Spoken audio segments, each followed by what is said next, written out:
స్తోత్రము స్తుతి స్తోత్రము స్తుతి గీతమునే పాడేదను.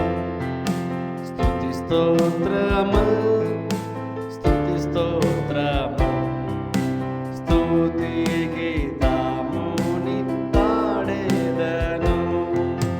కన్నీటి ప్రార్థనను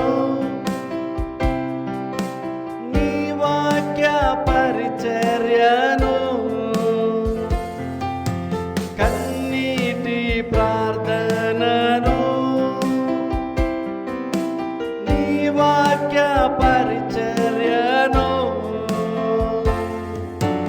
పరిశుద్ధాత్మ సహవాసమును పరిశుద్ధాత్మ సహవాసమును సమృద్ధిగా నాకిమ్ము సమృద్ధిగా నాకిమ్ము. స్తుతి స్తోత్రములు స్తుతి స్తోత్రములు స్తుతి గీతముని పాడేదను. స్తుతి స్తోత్రములు స్తుతి స్తోత్రములు స్తుతి గీతముని పాడేదను. నా ప్రభువా నా రక్షకా నా ప్రభువా నా రక్షకా నీకే నా అర్పణ నీకే నా అర్పణ. స్తుతి స్తోత్రము స్తుతి స్తోత్రము స్తుతి గీతముని పాడేదను. స్తుతి స్తోత్రము స్తుతి స్తోత్రము స్తుతి గీతముని పాడేదను. స్తుతి స్తోత్రము స్తుతి స్తోత్రము స్తుతి గీతముని పాడేదను.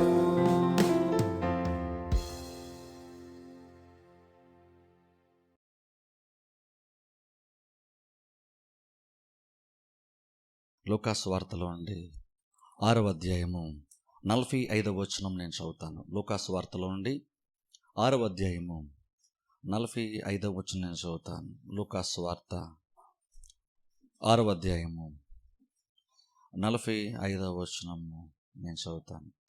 సజ్జనుడు తన హృదయమును మంచి దాన్నిధిలో నుండి సద్విషయములను బయటకు తెచ్చును. దుర్జనుడు చెడ్డ దాన్నిధిలో నుండి దుర్విషయములను బయటకు తెచ్చును. హృదయము నిండియుండు దానిని బట్టి ఒకరి నోరు మాటలాడను. గత కొన్ని వారం నుంచి మనం విశ్వాసాన్ని గురించి మనం చూసుకున్నాం. ముఖ్యంగా ఆ విశ్వాసంలో దేవుని యొక్క వాక్యాన్ని మన యొక్క హృదయంలో భద్రపరచుకుంటా, అలాగే వాక్య సంబంధంగా మనము మరలా తిరిగి విన్నటువంటి వాక్య ప్రకారం మనం మాట్లాడడం ద్వారా అంతకంతకు విశ్వాసంలో బలపడతామంటువంటిది గత వారం మనం చూసుకున్నాం. అందుకనే దేవుడు అబ్రహామునకు కూడా పేరు మార్చినప్పుడు దాని యొక్క ఉద్దేశం కూడా అందుకనే దేవుడు పేరు మార్చాడు. ఎందుకని దేవుడు అబ్రహాముని అబ్రహాముగా మార్చాడంటే, అబ్రహాముకి ఉన్నటువంటి విశ్వాసము ఆ టైంకి సరిపోకపోవడాన్ని బట్టి దేవుడు అబ్రహాముని విశ్వాసంలో బలపరచడానికి అనుకూలమైనటువంటి పరిస్థితులను దేవుడు అబ్రహామునకు కల్పిస్తూ ఉన్నాడు. ఇప్పుడు చూడండి, మనం గుర్తుపెట్టుకోవాలి. దేవుడు ఎంతసేపు విశ్వాసంలో ఉండే విశ్వాసంలో చెప్పడం మాత్రమే కాదు, కానీ విశ్వాసంలో బలపడటానికి అవసరమైనటువంటి మాటలు, అనుకూలమైన పరిస్థితులు కూడా దేవుడు మనకి కలుగు చేస్తాడు. ఇప్పుడు చూడండి, దేవుని యొక్క వాక్యం సెలవిస్తుంది, దేవుని యొద్దకు వచ్చేవాడు ఆయన ఉన్నాడని తన వెతుకు వారికి ఫలము దయచేసి నమ్మాలి. దేవుడు విశ్వాసం ఎక్స్పెక్ట్ చేస్తున్నాడు. దేవుడు విశ్వాసాన్ని ఎదురు చూస్తున్నాడు, విశ్వాసాన్ని వెతుకుతున్నాడు. కానీ అలాగని మనం విశ్వాసం గురించి ఏమి చేయకుండా, దేవుడు మనకేమి చేయకుండా విశ్వాసం ఉంచండి, ఎలాగైనా విశ్వాసం ఉంచండి అని దేవుడు ఏదో చెప్పుకుంటూ వెళ్ళిపోవడం లేదా మనల్ని అధికంగా డిమాండ్ చేయడం కాదు. కానీ దేవుడు తన యొక్క వాక్యాన్ని మనకి ఇస్తున్నాడు, వాక్యం ద్వారా విశ్వాసాన్ని ఇస్తున్నాడు. ఆ విశ్వాసంతో తన దగ్గర రమ్మని దేవుడు మనల్ని పిలుస్తున్నాడు. ఇప్పుడు చూడండి, దేవుడు ఎప్పుడూ కూడా ఒక కార్యాన్ని చేయమని చెప్పినప్పుడు దానికి అవసరమైనటువంటి సామర్థ్యాన్ని దేవుడు మనకు ఇవ్వకుండా ఉండడు. దేవుడు విశ్వాసాన్ని చాలా ఎక్కువగా మనం డిమాండ్ చేస్తాడు. అందుకనే విశ్వాసం గలవారికి దేవుడు కార్యం చేస్తున్నాడు, విశ్వాసం లేని వారికి దేవుడు కార్యము చేయట్లేదు. సువార్తల్లో మనం చూసినప్పుడు చాలామంది సమస్యలతో వచ్చినప్పుడు వారి విశ్వాసాన్ని దేవుడు ప్రశ్నించి వారి విశ్వాసాన్ని చూసి కార్యం చేశాడు దేవుడు. కానీ అదే మరలా బైబిల్లో సువార్తల్లోనే మనం ఏం చూస్తామంటే, ఆయన కొన్ని ప్రాంతాలకు వెళ్ళినప్పుడు వారి యొక్క అవిశ్వాసము వలనంట యేసుక్రీస్తు అక్కడ కార్యములు చేయలేదని బైబిల్ మనం చూస్తాం. అంటే దాని అర్థం ఏంటంటే, కొన్ని చోట్ల దేవుడు యాక్చువల్గా అద్భుతాలు చేయాల్సి ఉంది. ఎందుకంటే అక్కడ ఏదో అవసరత ఏర్పడింది. నేను ఎంతమంది చెప్పాను చూస్తారు, దేవుడు ఎప్పుడు కూడా అద్భుతాలు చేసేటప్పుడు తానేదో గొప్పవాడని ప్రూవ్ చేసుకుని అద్భుతాలు చేయడు. అక్కడ అవసరతలు ఏర్పడినప్పుడు దేవుడు అద్భుతాలను చేస్తాడు. ఇప్పుడు అలాగా కొన్ని గ్రామాల్లో కూడా దేవుడు వెళ్ళినప్పుడు అద్భుతాలు చేయాల్సి ఉంది యేసుక్రీస్తు, కానీ చేయలేదు అని బైబిల్ మనం చూస్తున్నాం. ఎందుకు చేయలేదంటే అక్కడ ఎవరికి ప్రాబ్లమ్స్ లేవు కాబట్టి చేయలేదని కాదు, అక్కడ ఎవరికి విశ్వాసం లేదు కాబట్టి యేసుక్రీస్తు అక్కడ అద్భుతాలు చేయలేదని బైబిల్ మనం చూస్తాం. అంటే అర్థం ఏంటంటే, ఖచ్చితంగా దేవుడు మన నుండి విశ్వాసాన్ని ఖచ్చితంగా దేవుడు ఎదురు చూస్తున్నాడు, డిమాండ్ చేస్తున్నాడు. అలాగని దేవుడు అడుగుతున్నాడు కాబట్టి ఎంతసేపు మనమే కష్టపడతామని కాదు. దేవుడు ఎందుకు అడుగుతున్నాడు అంటే, దానికి అవసరమైనటువంటి అనుకూలమైన పరిస్థితులు కూడా దేవుడే మనకు కలిగిస్తున్నాడు. వాక్యాన్ని ఇచ్చి ఆ వాక్యము ద్వారా మనం విశ్వాసంలో బలపడటానికి, అంతకంతకు విశ్వాసంలో బలపడటానికి అవసరమైన వాక్యాన్ని ఇచ్చిన తర్వాత అప్పుడు దేవుడు మన నుండి విశ్వాసాన్ని డిమాండ్ చేస్తున్నాడు. ఇప్పుడు అందుకని చూడండి, అందుకనే వాక్యం విన్నంత అవసరం, అందుకని విశ్వాసం గురించి తెలుసుకోవడం అంత అవసరం. ఇప్పుడు ముఖ్యంగా చెప్పని చూస్తారు, నేను గత వారం చెప్పని చూస్తారు, దేవుడు అబ్రాహాముని అబ్రహాముగా ఎందుకు మార్చాడంటే, అబ్రహాముగా మార్చినప్పుడు అబ్రహాముని పిలువబడుతున్నప్పుడు నేను అనేక జనములకు తండ్రిని అని చెప్తూ ఉన్నాడు ఇండైరెక్ట్గా. తన భాషలో అబ్రహాం ఏం చెప్తున్నాడంటే, నేను అనేక జనములకు తండ్రిని అని చెప్తున్నాడు. అలా చెప్తూ ఉండడం ద్వారా ఏం జరుగుతుందంటే, దేవుడు ఒక్కసారి వచ్చి చెప్పాడు, పేరు మార్చి ఇక నుండి నీ పేరు అబ్రాహాము కాదు అబ్రహాం అని దేవుడు చెప్పేసి కొన్ని మాటలు మాట్లాడి దేవుడు వెళ్ళిపోయాడు. కానీ ఆ తర్వాత నుంచి చూడండి, దేవుడు ఏదైతే అబ్రహాం యొక్క విశ్వాసాన్ని బలపరచటానికి దేవుడు ఆ పేరు మార్చాడు, ఇక నుండి అబ్రహాము ఆ పేరు పెట్టి పిలువబడుతున్నప్పుడు లేదా తాను చెప్పుకుంటూ ఉన్నప్పుడు, నా పేరు ఇది అని చెప్పుకున్నప్పుడు అక్కడేం జరుగుతుందంటే, అబ్రహాము దేవుని యొక్క వాగ్దానాన్ని, ఒక రకంగా చెప్పండి, ఇంకా చెప్పండి, దేవుని యొక్క వాక్యాన్ని, తన జీవితం గురించి దేవుడు ఏదైతే సెలవిచ్చాడో దాన్ని తరచుగా వింటున్నాడు. తన నోటి ద్వారా వింటున్నాడు, మళ్ళీ చెవులోకి వెళ్తుంది, మళ్ళీ హృదయంలోకి వెళ్తుంది.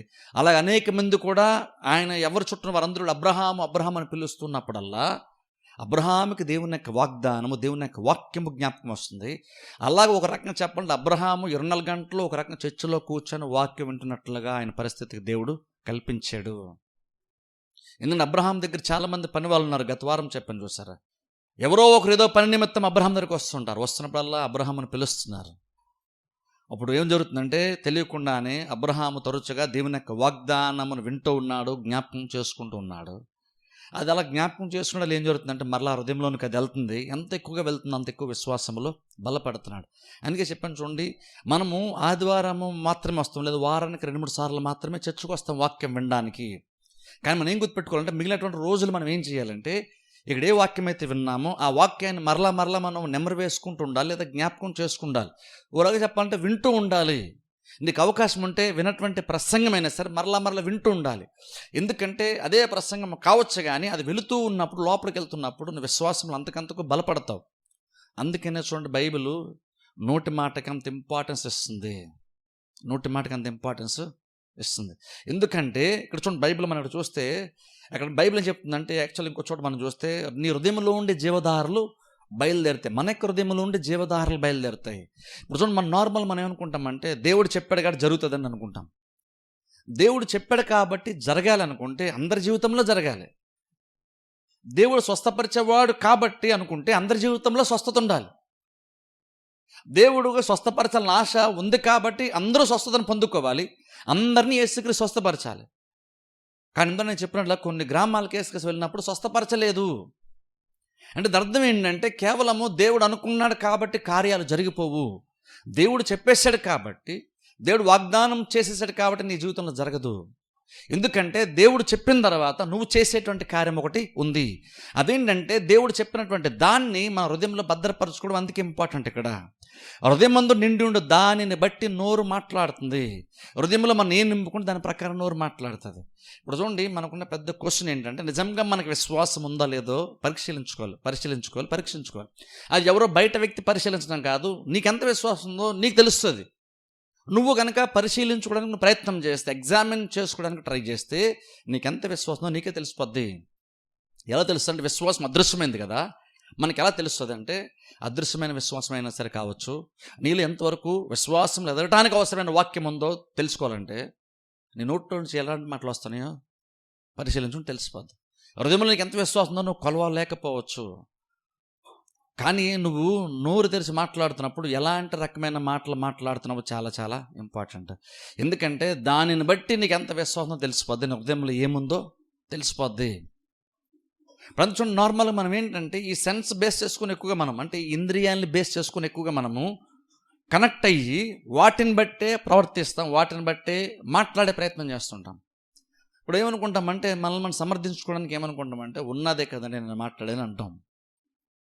కానీ చూడండి, సెన్స్ అంటే ఎంత పవర్ఫుల్ అంటే అది ఎంత బలంగా మన జీవితంలో పనిచేస్తాయంటే దీన్ని బట్టి ఎక్కువగా మనం బేస్ అయిపోతుంటాం, వాటిని బట్టి ఎక్కువగా మనం మాట్లాడుతుంటాం. అది ఎక్కువగా మనం డామినేట్ చేస్తుంటుంది. చూసిన దాని ప్రకారమే మనం మాట్లాడుతుంటాం. కానీ క్రిస్టియన్స్గా దేవుని నమ్మినటువంటి వారముగా, రక్షింపడినటువంటి వారముగా, దేవుని యొక్క ఆత్మ గెలినటువంటి వారముగా మనకి దేవుడు ఇంకొక ఆత్మను కూడా ఇచ్చాడు. ఆత్మ ఏంటంటే నువ్వు చూసే దాన్ని బట్టి కాక నువ్వు అదృశ్యమైన దాని గురించి కూడా నువ్వు చూసి దాన్ని బట్టి కూడా నడవటానికి అవసరం నడిపింపును కూడా దేవుడు మనకి ఇస్తాడు. గత వారం నేను చెప్పండి చూసారా, దేవుడు ఏవైతే మనకి సిద్ధపరిచాడో అవి కంటికి కనబడవు, చెవికి వినబడవు, మనుష్య హృదయానికి అవి గోచరము కావు. సహజమైన మనిషి యొక్క హృదయానికి గోచరము కావు. కానీ ఆ తర్వాత వచ్చిన పోలన్నాడు మనకైతే దేవుడు వాటిని అదృశ్యమైన వాటిని తన ఆత్మ ద్వారా దేవుడు మనం బయలుపరుస్తాడు. సరే, బయలుపరచడం అంటే నీ ముందు పెట్టడం, నీకు చూపించడం. బయలుపరచడం అంటే అర్థం ఏంటి? రివీల్ చేయడం అంటే చూపించడం. అదృశ్యమైన దాన్ని అంటే దేవుడు చూపిస్తున్నాడు. ఎలా చూపిస్తున్నాడు? తన ఆత్మ ద్వారా దేవుడు చూపిస్తున్నాడు. అంటే ఇప్పుడు అదెందుకు? నీ కంటికి కనబడినటువంటిది సిద్ధపరిచాడు దేవుడు, కానీ నువ్వు దాన్ని చూడాలి. కాబట్టి దేవుడు తన ఆత్మ ద్వారా నువ్వు వాక్యం వినుచున్నప్పుడు దేవుడు కొన్ని అదృశ్యమైనటువంటి వాటిని చూపించే ప్రయత్నం చేస్తున్నాడు.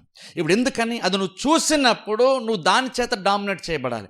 అది చూసినప్పుడు నువ్వు దానిని బట్టి ప్రవర్తిస్తావని, దాన్ని బట్టి నువ్వు మాట్లాడతావని.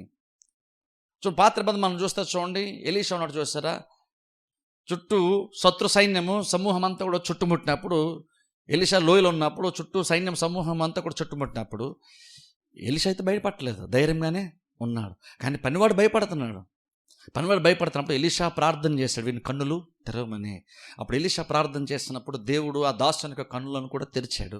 అప్పుడు ఆ వ్యక్తి కూడా చూశాడు కాబట్టి ధైర్యంగా ఉన్నాడు. అంటే నిజంగా చూసేటువంటిది ఎప్పుడు కూడా మనల్ని భయపెడుతుంది, చూసేది ఎప్పుడు కూడా మన విశ్వాసాన్ని బలహీనపరుస్తుంది. కానీ అదృశ్యమైనటువంటిది ఎప్పుడు కూడా మనకి విశ్వాసాన్ని బలపరిచేటువంటి కార్యము. అందుకని అదృశ్యమైనటువంటిది చూడడానికి ప్రయత్నం చేయాలి. అంటే ఏం చూస్తాము? సింపుల్, దేవుడు ఏం నీకు చూపించాడో వాక్యం ద్వారా. లాస్ట్ వీక్ దేవుడు మనకి వాక్యం ద్వారా ఏం బయలుపరిచాడు? దేవుడు అదృశ్యమైనదని ఏదైతే నీకు ఆత్మ ద్వారా బయలుపరిచాడో నువ్వు దాన్ని చూడడం నేర్చుకోవాలి. అప్పుడు ఏం జరుగుతుందంటే అది చూస్తూ ఉన్నప్పుడల్లా మనకు ధైర్యము వస్తుంది. ఉదాహరణ చూడండి, ఎగ్జాంపుల్, చూడడం అంటే అర్థం ఏంటి? దేవుడు ఏదైతే మాట్లాడో దాన్నే చూడగలగటం. ఉదాహరణ చూడండి, మనకి ఫైనాన్షియల్గా ప్రాబ్లమ్స్ ఉన్నాయి అనుకుందాం, ఆర్థికంగా ఇబ్బంది ఉన్నప్పుడు చూడండి, నిజంగా ఫైనాన్షియల్ ప్రాబ్లం చాలా పెద్ద ప్రాబ్లం. చాలామంది మానసికంగా కురింగిపోవడానికి కూడా ఫైనాన్స్ అనేటువంటిది చాలా మేజర్ పార్ట్ ప్లే చేస్తుంది. ఆర్థిక ఇబ్బంది అనేటువంటి చాలా పెద్దగా మన జీవితాన్ని ఎఫెక్ట్ చేస్తాయి.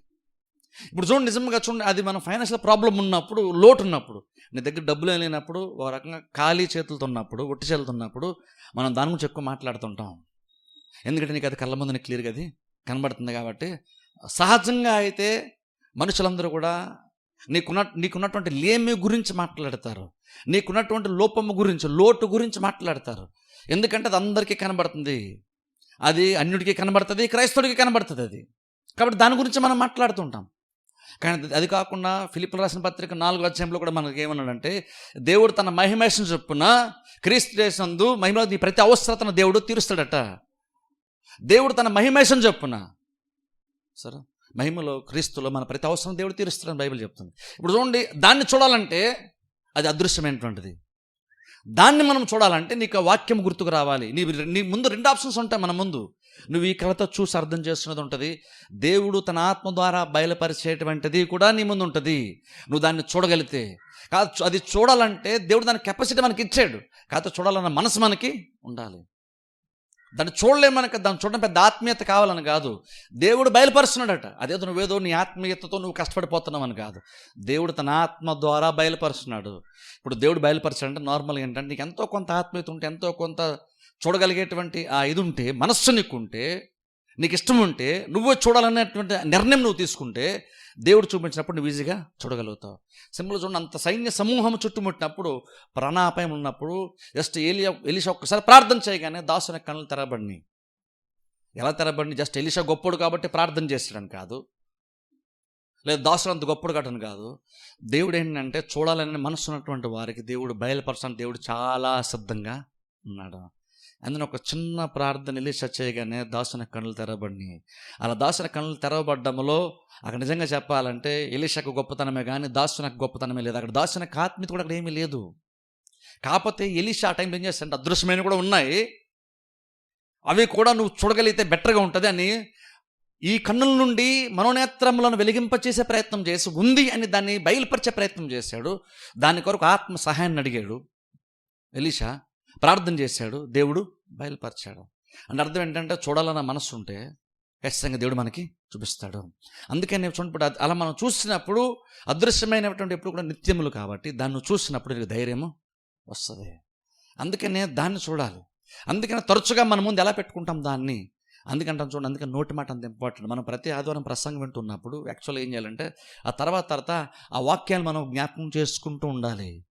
అంటే వాక్యం అంటే అదే ప్రసంగాన్ని నువ్వు తరచుగా నువ్వు నోటుతో నువ్వు ప్రసంగాన్ని నువ్వు మళ్ళీ రిపీట్ చేయమని అర్థం కాదు. దానికి అనుకూలంగా నువ్వు మాట్లాడడం నేర్చుకోవాలి. దానికి అనుకూలంగా మేము చెప్పిన చూస్తారు, హెబ్రీ పత్రికలో మనం చూసినప్పుడు అక్కడ భక్తుడు అంటాడు, దేవుని యొక్క గొప్ప వాగ్దానాన్ని జ్ఞాపకం చేస్తూ అంటాడు. ఆయన చెప్పాడు కదా అంటాడు, ఏమని అంటే నేను ఎన్నడూ విడువను ఎన్నడూ ఎడబాయనని ఆయనే సెలవిచ్చాడు కదా అని దేవుడు ఆ మాట చెప్పాడు కదా అన్నాడు. కాబట్టి ఇప్పుడు ఏమన్నాడంటే నరమాత్రులు నాకేమీ చేయగలరని ధైర్యంగా చెప్పగలవారమై ఉన్నామంటాడు. ధైర్యంగా చెప్పగలమంటున్నాడు.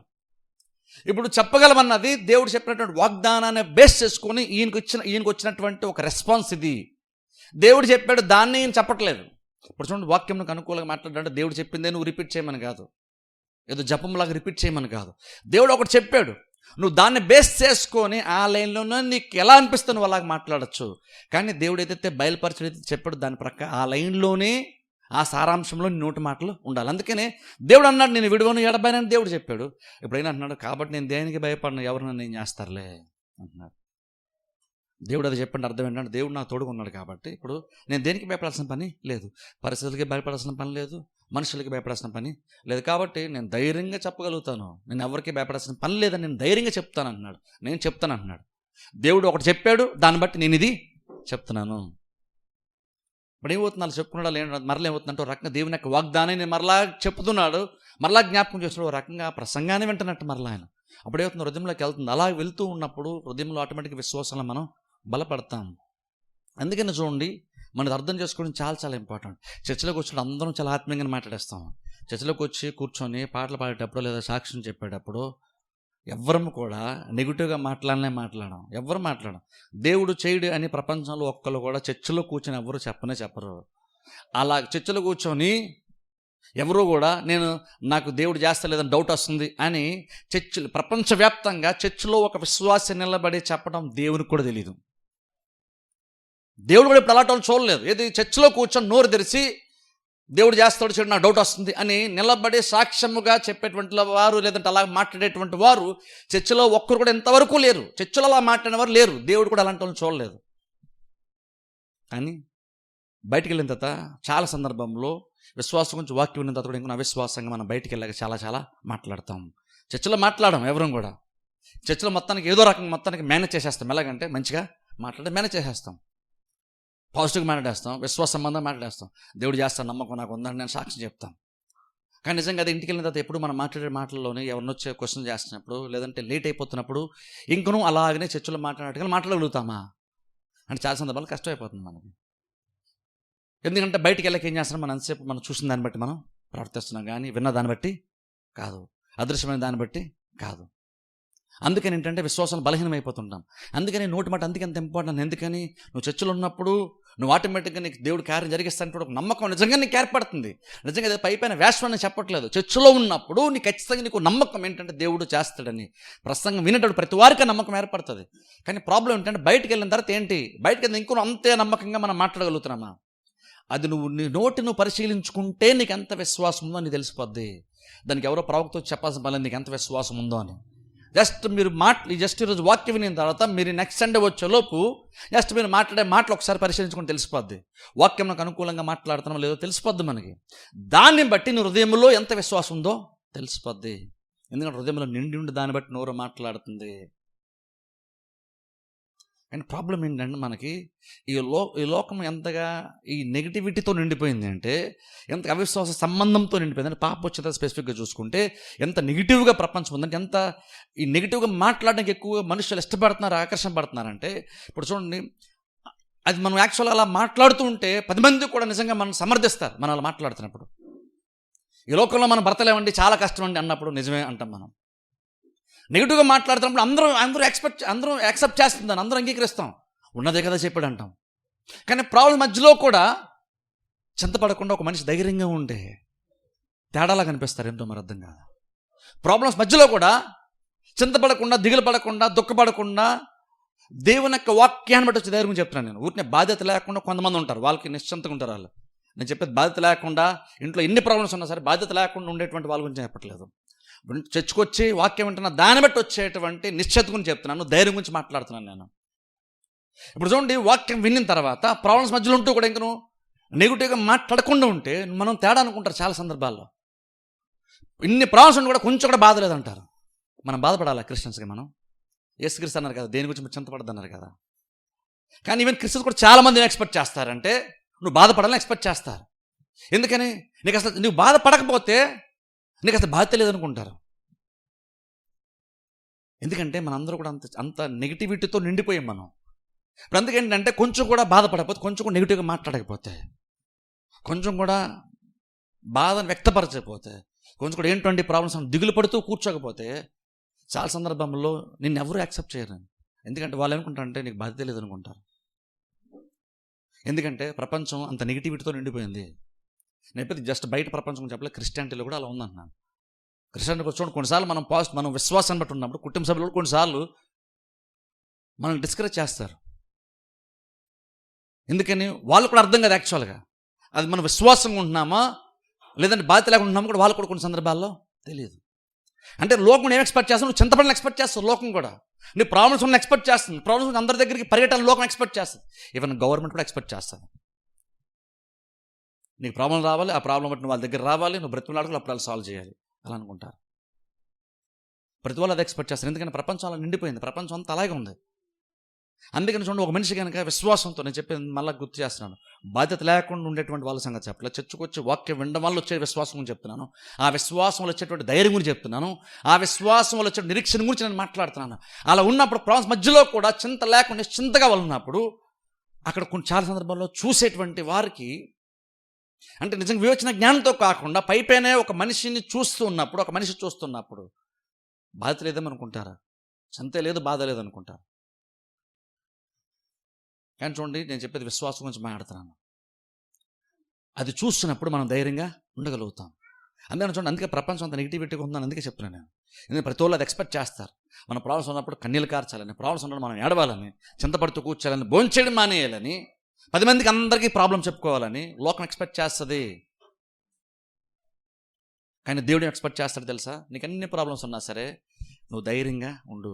నేను చెప్పేది ఇక్కడ గమనించి మళ్ళీ చెప్తున్నాను. నేను ఏదో పాజిటివ్గా లోకం చెప్తున్నట్టుగా ఆ పాజిటివ్ యాటిట్యూడ్ సంగతి చెప్పట్లేదు. నేను మోటివేషన్ చెప్తారు చూసారు ఈ రోజుల్లో, నేను ఆట గురించి చెప్పట్లేదు.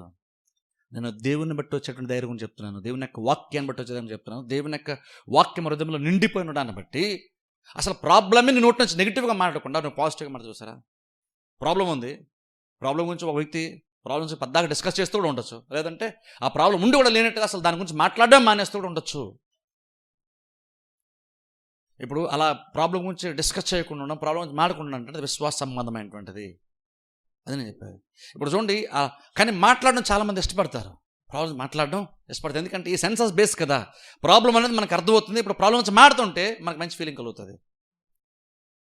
కానీ ఒక ఆత్మ సంబంధమైన విశ్వాసకైతే నువ్వు చూసే దాని గురించి కాదు, నువ్వు అదృశ్యమైన దాన్ని చూసి మాడుతుంటే అది ఆ విశ్వాసకి అది కరెక్ట్గా నచ్చుతుంది.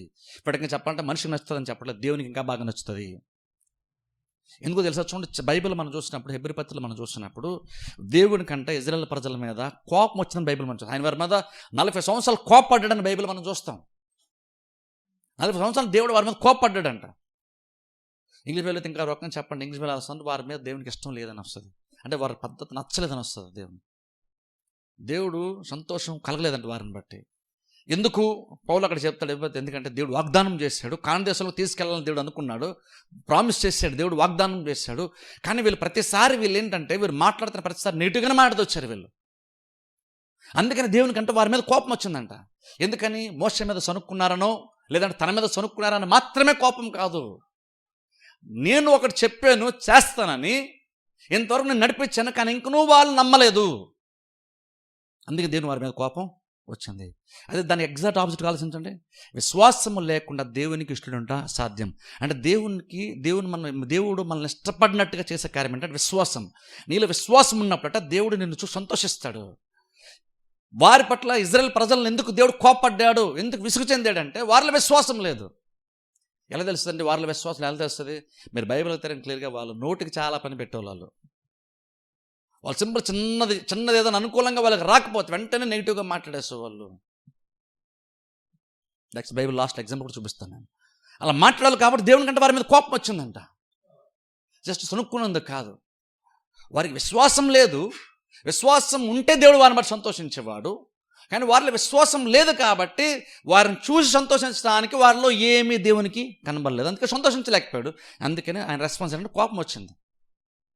ఇప్పుడు చూడండి, ఎంతసేపు విశ్వాసం ఉన్న వాళ్ళే ప్రయత్నం చేస్తుంటే కనుక వారి విశ్వాసం ఉంచలేకపోతే బహుశా దేవుడు కోపపడాలి అర్థం ఉండదు. కానీ దేవుడు నీకు అవసరమైనంత అనుకూలమైన పరిస్థితుల్లో విశ్వాసం ఉంచడానికి కల్పించిన తర్వాతనే దేవుడు కోపపడతాడు. దేవుడు నేను నమ్మలేదు, ఊరినే కోపడ్డు. దేవుడు కోపడిన అర్థం ఏంటంటే అంతకుముందు నీకు చాలా విషయాలు, నీ విశ్వాసాన్ని బలపరచడానికి, నీ నమ్మకాన్ని దృఢపరచడానికి దేవుడు చాలా కార్యాలు చేసుంటాడు. అయినా సరే ఇంక నువ్వు నమ్మలేదు కాబట్టి దేవుని కోపము వచ్చింది. ఎగ్జాక్ట్ అంతా చూడండి. అందుకే ఆలోచించండి, నువ్వు నోటితో నెగిటివ్ మాట్లాడుతుంటే అర్థం ఏంటంటే నీకు విశ్వాసము లేదు, అప్పుడు దేవునికి నీ మీద కోపం వస్తుంది. ఇప్పుడు కోపం వస్తే ప్రాబ్లం ఏంటంటే దేవుడు నేను కావాలని చంపేస్తాను కాదు, దేవుడు నీ కొరకు సిద్ధపరచడానికి విశ్రాంతిలో నువ్వు ప్రవేశించలేవు అంతే. అక్కడ దేవుడు నిన్ను పనిష్ చేయాలని, నువ్వు నమ్మలేదు కాబట్టి నేను ఏదో కొట్టేస్తాడు శిక్షణ చేస్తాడని కాదు. మనం విశ్వాసం ఏమనుకుంటామంటే చాలా సందర్భంలో విశ్వాసం ఉంచకపోతే దేవుని కోపం వచ్చేస్తాం అనుకుంటాం. దేవునికి ఆలోచించండి, అసలు మన విశ్వాసం ఉంచకపోతే దేవునికి ఎందుకు కోపం వస్తుంది? వీళ్ళు కనుక కానాను దేశానికి వెళ్ళాల్సిన దారిలో పద్దాక సనుక్కు దేవునికి ఎందుకు కోపం వచ్చింది ఆలోచించండి. దేవునికి ఏమన్నా నష్టం వచ్చేస్తుందా కోపపడితే? దేవునికి నష్టం వస్తుందా? దేవునికి నష్టం లేదు కదా.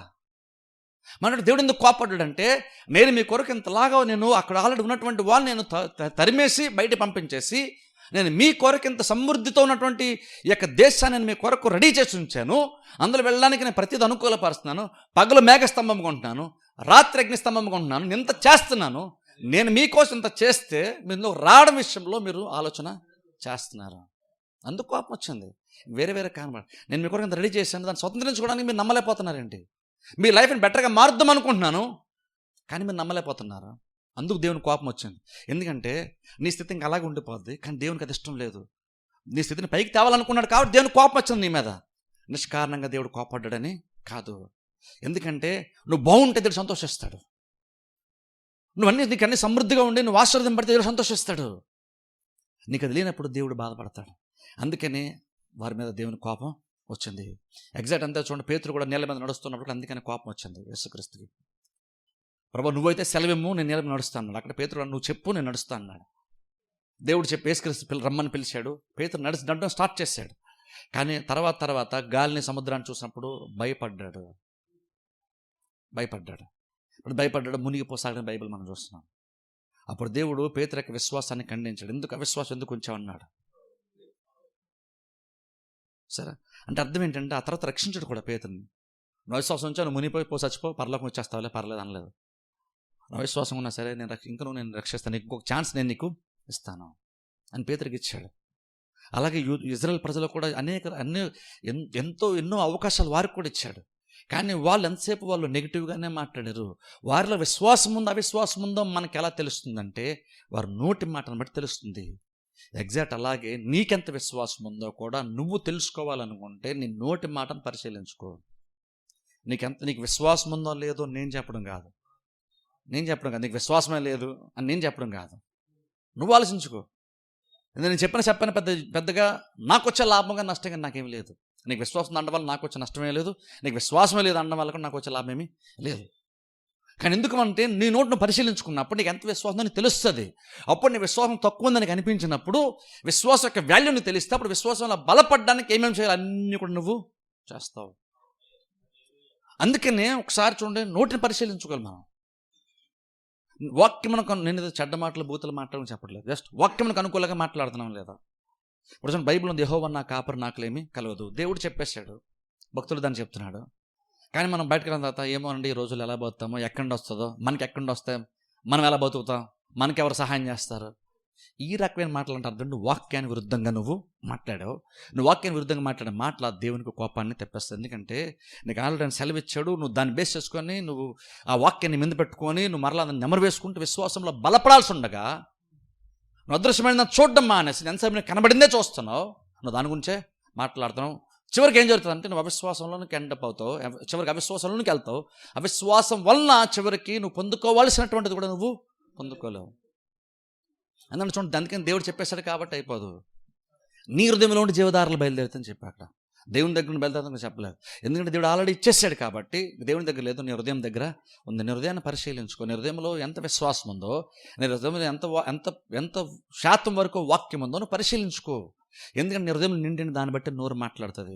ఒకవేళ కనుక ఎప్పుడైనా సరే మీరు ఇంటికి వెళ్ళిన తర్వాత ఎప్పుడైనా సరే వాక్యం నొక్క లేదా విశ్వాసానికి విరుద్ధంగా మాటలు వస్తే మీరు వెంటనే అలర్ట్ అయ్యే తెలుసుకోండి, ఓహో నాకు విశ్వాసము అంతా నేను అనుకున్నంత విశ్వాసం నాకు లేదు అని మీకు అర్థం చేసుకోవాలి.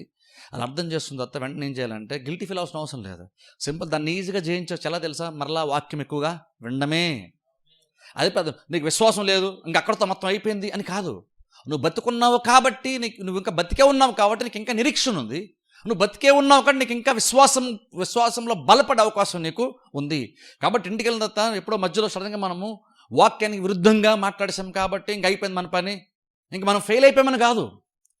అలా ఎందుకు పరిశీలించుకోమని అంటే నువ్వు ఫెయిల్ పాస్ చెప్పమని కాదు, నీకు ఎంత పర్సంటేజ్ విశ్వాసం ఉందో తెలుసుకోవడానికి. అప్పుడు తక్కువ ఉందని కనిపించినప్పుడు నువ్వు ఇంకా ఎక్కువ వాక్యాన్ని విను, ఎక్కువ వాక్యాన్ని నెమరు వేసుకో, వాక్యాన్ని ముందు పెట్టుకో. అందుకని చూడండి, దేవుడు కూడా చూడండి అలాగే చెప్పాడు. చూడండి, పాత నిబంధన గ్రంథంలో మాట చెప్పాడు. చూడండి, ఒకసారి చూద్దాము. ద్వితీయోపదేశ కాండంలోకి వెళ్దాం. లాస్ట్ టైం చెప్పాను కానీ రెఫరెన్స్ చేస్తారు, ఎక్స్ప్లెయిన్ చేస్తాం. ద్వితీయోపదేశ కాండము 6వ అధ్యాయంలోనికి వెళ్దాం. ద్వితీయోపదేశ కాండము 6వ అధ్యాయము, ద్వితీయోపదేశ కాండం 6వ అధ్యాయము 9వ వచనం నేను చదువుతాను. క్షమించండి, 6వ వచనం. ద్వితీయోపదేశ కాండం 6వ అధ్యాయము 6వ వచనం నేను చదువుతాను. ద్వితీయోపదేశ కాండం 6వ అధ్యాయం 6వ వచనం. నేడు నేను నీకు ఆజ్ఞాపించు ఈ మాటలు, చూడండి ఇక్కడ గమనించండి, నీ హృదయంలో ఉండవలెను. నీవు నీ కుమారులకు వాటిని అభ్యసింపజేసి నీ ఇంట కూర్చుండునప్పుడును, త్రోవను నడుచున్నప్పుడును, పండుకొనున్నప్పుడును, లేచున్నప్పుడును వాటిని గూర్చి మాట్లాడవలెను. సూచనగా వాటిని చేతి కట్టుకునవలను. అవి నీ కన్నుల నడుమ బాసిక వలె ఉండవలను. నీ ఇంటి ద్వార బంధముల మీదను నీ గౌరుల మీదను వాటిని వ్రాయవలను. ఇప్పుడు చూడండి, దేవుడు ఎక్కడ చెప్తున్నాడు చూడండి. ఎందుకని దేవుడు ఆజ్ఞాపించాడు, దేవుడు వాక్యాన్ని వరకు ఇచ్చాడు లేదా ఆజ్ఞలు ఇచ్చాడు దేవుడు. ఇప్పుడు దేవుడు ఏం చెప్తున్నాడు తెలుసా? అవి నువ్వు ఇంట్లో కూర్చునేటప్పుడు నీ పిల్లలతో డిస్కస్ చేయి, నువ్వు బయటకు వెళ్ళేటప్పుడు నువ్వు డిస్కస్ చేయి. నీ చేతికి కట్టుకో, నీ నడుము కట్టుకో, నీ మెడలో దాన్ని తగిలించుకో, బోర్డులాగా నువ్వు తగిలించుకో. ఇవన్నీ దేవుడు ఎందుకు చెప్తున్నాడు తెలుసా? అంటే నువ్వెంతగా నువ్వు వాక్యం చేత ఆవరించబడాలంటే నువ్వు అది చూస్తున్నప్పుడల్లా నీలో విశ్వాసం ఇంకా ఎదుగుతూ ఉంటావు. ఇప్పుడు చూడండి, దేవుడు అంత చక్కగా అరేంజ్ చేసి ఒక ప్లాన్ దేవుడు మనకి ఇచ్చాడు. ఒకసారి ఆలోచించండి. దేవుడు ఇది చెప్పాలా, నీ హృదయంలో ఉండాలి, నువ్వేం చేస్తావు నాకు తెలియదు, నీ హృదయంలో ఉండాలి అని దేవుడు చెప్పొచ్చు కదా. అలా చెప్పకుండా ప్రాక్టికల్గా కొన్ని సలహాలు కూడా దేవుడు మనకి ఇచ్చాడు. ఆచరణలో పెట్టుకోవడానికి అవసరమైన సలహాలు కూడా దేవుడు మనకి ఇచ్చాడు. ఎందుకని దేవుడు ఏం చేసే ప్రయత్నం చేశాడు ఇజ్రాయెల్ ప్రజల కంటే, నువ్వు ఎటు వెళ్ళినా సరే, నువ్వేం చూస్తున్నా సరే, ఖచ్చితంగా నువ్వు చూస్తున్నప్పుడల్లా నువ్వు దాని గురించి డిస్కస్ చేస్తావు. నువ్వు డిస్కస్ చేస్తున్నప్పుడల్లా ఏం చేస్తావు అంటే నీ నోట్లోంచి మళ్ళీ నీ హృదయంలోనికి వెళ్తుంది. నువ్వు మళ్ళీ నెక్స్ట్ సండే నువ్వు చర్చికి వెళ్ళే వరకు కూడా నువ్వు విన్నటువంటి వాక్యమే మళ్ళా నీ చెవుల్లో నీ హృదయంలో మెదులుతూ ఉండాలంటే నువ్వేం చేయాలంటే నువ్వు దాని గురించి డిస్కస్ను చెయ్యి. నువ్వు దాని గురించి ఎంత ఎక్కువ డిస్కషన్ వాక్యం గురించి చేస్తావో అంత ఎక్కువ మరలా నువ్వు వింటున్నావు. అప్పుడు ఒక రకంగా ఏం జరుగుతుందంటే నేను ఆదివారం చెప్పిన అదే ప్రసంగాన్ని మరలా నువ్వు నీ నోటి ద్వారా నువ్వే వింటున్నావు. అప్పుడు నువ్వు వింటున్నప్పుడు అది నీ చెవుల ద్వారా నీ హృదయంలోనికి వెళ్తుంది. ఓ రకంగా నువ్వు చర్చకు వచ్చే వాక్యం విని దాంతో సమానం అవుతుంది. అప్పుడేమవుతుంది, రోజు జస్ట్ ఆలోచించండి, రోజు కూర్చొని చర్చలోకి వచ్చి రోజు ఒక గంట విశ్వాసం గురించి వాక్యం వింటున్నావు అనుకో, ఎంతగా విశ్వాసం బలపడతాం ఒకసారి ఆలోచించండి. అదే ప్రాక్టికల్గా నువ్వు ఇంట్లో కూర్చున్నప్పుడు మిగిలినటువంటి 5 రోజులు లేదా 6 రోజులు నువ్వు ఆ పని చేయమని దేవుడు ఇక్కడ మనకు చెప్తున్నాడు.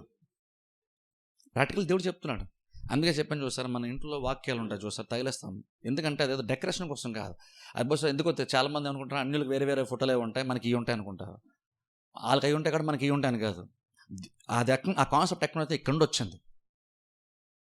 గుమ్మాల మీద ద్వారబంధాలు ఇదంతా ఎక్కడి నుంచి వచ్చిందంటే ఇక్కడి నుంచి వచ్చింది. క్రిస్టియన్ హౌసెస్లో, ఇళ్లలో వాక్యం షెల్ఫ్ లాట్లో తగిలిన మేకలాట్లు తగిలించుకోవడము, ఫ్రేమ్ కట్టి పెట్టుకుంటుంది. ఈ వచనాన్ని బట్టి వచ్చినటువంటి ఒక అలవాటు, ఆలోచన. ఎందుకదంటే జస్ట్ ఊరిని డెకరేషన్ పెట్టుకోవడం కాదు.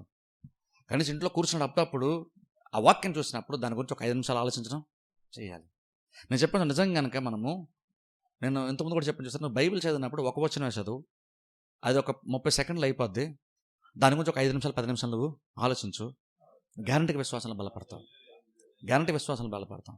ప్రాబ్లం ఏంటి, ఈరోజు చాలామంది ఏంటంటే ఎంతసేపు బైబిల్ చదివాను చాలామంది అడిగేవాళ్ళు ఉంటారు, పాస్టర్స్ ఎంతసేపు బైబిల్ చదివావు, ఎంతసేపు ప్రార్థన చేస్తావు, ఎంతసేపు అనేది ఇష్యూ కదా ఇక్కడ, ఎంతవరకు నీకు లోపలికి అది వెళ్ళింది, నువ్వు చదివిన ఎంతవరకు లోపలికి వెళ్ళింది, అది ఇంపార్టెంట్ ఇక్కడ. ఇప్పుడు మనం ఏంటంటే చదవమన్నారు కదని చెప్పేసి రోజుకు 1 అధ్యాయమో 2 అధ్యాయాలు చదవాలి కదని చెప్పేసి గబగబా చదివేసి గబగబా వెళ్ళిపోతున్నాం మనం, న్యూస్ పేపర్ చదివినట్టు. దేవుని ఉద్దేశం ఎప్పుడు అది కాదు. దేవుడు ఊరినే దివరాత్రులను ధ్యానించమని దేవుడు చెప్పాడు, చదవమని యాక్చువల్గా చెప్పలేదు. ఒకవేళ చదవమని బైబిల్ ఎక్కడ ఉన్న దాని అర్థం ఏంటంటే ధ్యానించమని దాని అర్థం.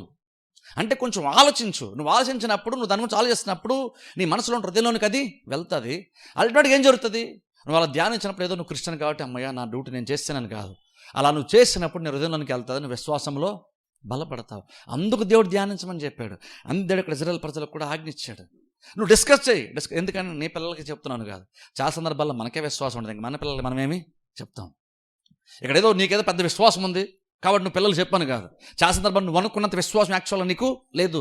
నేను చెప్తున్నాను చూడండి, మీరు కానీ నేను కానీ ఎవరన్నా సరే మనకి ఎంతైతే విశ్వాసం ఉందని అనుకున్నావో యాక్చువల్గా అంత విశ్వాసం యాక్చువల్గా అయితే లేదు. కొన్నిసార్లు అంటే మన గురించి మనం చాలా ఎక్కువ అనేసుకుంటాం ప్రతిదీ. అందులో విశ్వాసం విషయంలో కూడా ఏంటంటే అందరికన్నా ఎక్కువ మనకే విశ్వాసం ఉంది, మా చర్చలో అందరికన్నా నాకే ఎక్కువ విశ్వాసం అనుకుంటాం.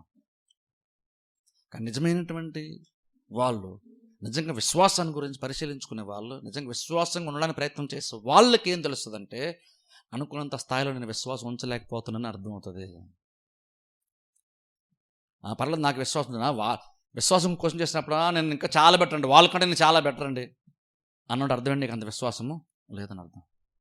ఎందుకంటే నిజంగా విశ్వాసం ఉంటే ఎప్పుడు అది నేను ఇంకా విశ్వాసంలో బలపడాలనుకుంటే ఒక ఆశని, దాహాన్ని, ఒక ఆకలిని లోపల ఎప్పుడు కూడా పుట్టిస్తాను, కంటిన్యూగా పుట్టిస్తానే ఉంటుంది. అది నేను ఇంకా విశ్వాసంలో ఇంకెక్కువ బలపడాలి అటువంటి ఒక ఆలోచన నీ మనసులో ఉంటే అది నేను డ్రైవ్ చేయకపోతే, అది నేను నడిపించకపోతే చెప్తాను బహుశా నీకు చాలా తక్కువ విశ్వాసం ఉందని అర్థం.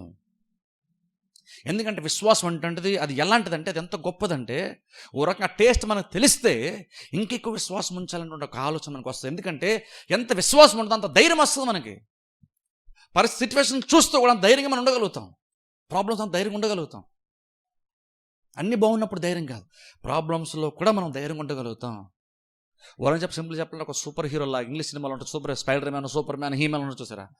వాళ్ళ ప్రాబ్లమ్స్ అసలు భయపడరు, అందరూ భయపడి పారిపోతుంటే వీళ్ళు ప్రాబ్లమ్స్ వైపు వెళ్తారు. వీళ్ళు అలాగా విశ్వాసం ఉన్నటువంటి వాళ్ళు అందరూ ప్రాబ్లమ్స్ భయపడుతుంటే వీళ్ళు మాత్రం ధైర్యంగా ప్రాబ్లమ్స్ అన్నిటి మధ్యలో వీళ్ళు ధైర్యంగా ఉండగలుగుతారు. ఎందుకంటే నీకు అది ఎక్కడలేని బలాన్ని, ఆత్మీయ బలాన్ని నీకు అది ఇస్తుంది.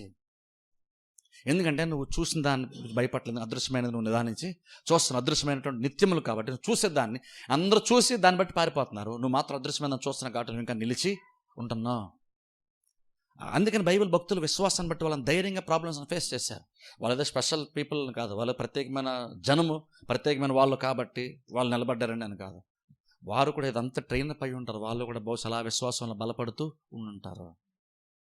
అందుకని నన్ను చూడండి, అందుకని తరచుగా మనము స్పెసిఫిక్ అందుకే రోజు అయితే చెప్తున్నాను. అందుకని తరచుగా మనం మాట్లాడుతున్నప్పుడు ఏం జరుగుతుంది, ఏమి అడ్వాంటేజ్ ఏంటంటే నువ్వు ఇంట్లో కూర్చొని ప్రసంగం వింటున్న దాంతో సమానం అవుతుంది. వాక్యమునకు అనుకూలంగా మాట్లాడుతూ ఉంటే నువ్వు మరలా ప్రసంగం వింటున్నావు, అది మరలా నీ హృదయంలోనికి వెళ్తుంది. అది మరలా నీ హృదయంకి వెళ్ళాడు, మరలా అది విశ్వాసాన్ని అంతకంతకు బలపరుస్తూ ఉంటుంది. ఇప్పుడు మీరు అనుకో బహుశా మరి అంత కార్యం చేసి అంత దేవుడు అండి, మీరంతా నోరు గురించి అంటున్నారు, హృదయం గురించి అంత దేవుడే కదా కార్యం చేస్తాను అనుకుంటాము. బైబిల్లో మీరు చూడండి, నేను ఎక్కువ అనవసరంగా ఎక్కువ నోరుకు నేను ఎక్కువ హైలైట్ చేసి చెప్పట్లేదు. బైబిల్లోనే నోటు గురించి, నాలుగు గురించి బైబిల్లోనే చాలా ఎక్కువ ఉంది. యాకోబు పత్రికలో మీరు చూడండి, యాకోబు పత్రికలో చూస్తే యాక్చువల్గా బోటుకు ఒక చుక్క ఉంటుంది చూసారా, అది చాలా చిన్నది, కానీ అంత పెద్ద బోట్ని నడిపేది అది. సింపుల్గా మన మోడర్న్ లాంగ్వేజ్లో చెప్పాలంటే పెద్ద షిప్ ఉంటుంది, పెద్దది జైంట్ షిప్స్ అంటారు, పెద్ద ఉంటాయి. కొన్ని వేల కంటైనర్లు మోసుకెళ్తుంటాయి షిప్పులు, పెద్ద ఉంటాయి. అంత పెద్దదాన్ని కూడా వెనకాల ఎక్కడో చిన్నది ఉంటుంది నడిపించేటువంటిది, అది దీని డైరెక్షన్ మారుస్తూ ఉంటుంది. అందుకని ఎంత తుఫాన్ వచ్చినా సరే కెప్టెన్ ఎప్పుడు కూడా అందులో షిప్లో ఉన్నటువంటి కెప్టెన్, నేను ఇక్కడ వెళ్దాం అనుకున్నాను కానీ షిప్ ఎక్కడ తీసుకెళ్తాను నాకు తెలీదు, వాతావరణం బట్టి ఎక్కడికి వెళ్తాను తెలియదు అంటాడు. వాతావరణం ఎంత వ్యతిరేకంగా ఉన్నా సరే ఆయనకు తెలుసు, ఆయన అనుకున్న గమ్యానికి ఆయన్ని చేర్చేటువంటిది ఆయన కంట్రోల్లో ఉంది. అది చిన్నదే కావచ్చు, అది ఎవరికి పెద్ద కనబడకపోవచ్చు, అది లోపల ఎక్కడ నీటిలో ఉంటుంది, కానీ షిప్ పెట్టి వెళ్ళాలనేటువంటి డైరెక్షన్ని డిసైడ్ చేసేది లోపల ఉండేటువంటిది. అలాగే యాకోబు అంటాడు, అలాగే మన యొక్క నాలుగు కూడా అలాంటిది అంటాడు. ఈ నాలుగు ఏముందని మనం అంటున్నాం, కానీ యాకోబు అంటున్నాడు అసలు అదే కదా నీ జీవితాన్ని కట్టేది, నీ జీవితాన్ని పాడు చేసేది అదే కదా అంటున్నాడు. అందుకే చూడు, నాలుగు నేనేదో ఎక్కువ చెప్పేస్తున్నాను కాదు, యాకోబు అంటున్నాడు. అక్కడ యాకోబు ఎక్కడ కూడా జీవితం మారుతున్నప్పుడు ఆయన ఎక్కడ దేవుని అక్కడ సీన్లో తీసుకురావట్లేదు. దేవుడు నడిపిస్తాడు, దేవుని బట్టి అన్ని జరుగుతుంటలేదు. దేవుడు ఎప్పుడు అన్ని అనుకూలంగా ఉన్నాడు, దేవుడు అన్ని బాగు చేయడానికి ఇష్టపడుతున్నాడు, దేవుడు రెడీనే. కానీ ప్రాబ్లం ఏంటి, ఇజ్రాయెల్ ప్రజలాగా మనం నెగిటివ్గా మారుతాం. ఇప్పుడు దేవుడు మరి నేను అంటే అయిపోద్ది ఏంటంటే దేవుడు అనుకోవాలి కదా, దేవుడు తలంచలేదు అనుకుంటాం. మరి ఇజ్రాయెల్ ప్రజలు కూడా దేవుడే తలంచుకున్నాడు కదా కానాను దేశాన్ని తీసుకుని వెళ్దామని. మరి ఎందుకు తీసుకెళ్ళలేకపోయాడు? రీజన్ ఒకటి దేవుడు చెప్తున్నాడు, మీరు నాకు ఎప్పటికప్పుడు మీరు నాకు కోపం పుట్టించారు, అవిశ్వాసాన్ని బట్టి మీరు కోపం పుట్టించారు. అవిశ్వాసం ఎలా కనబడుతుంది?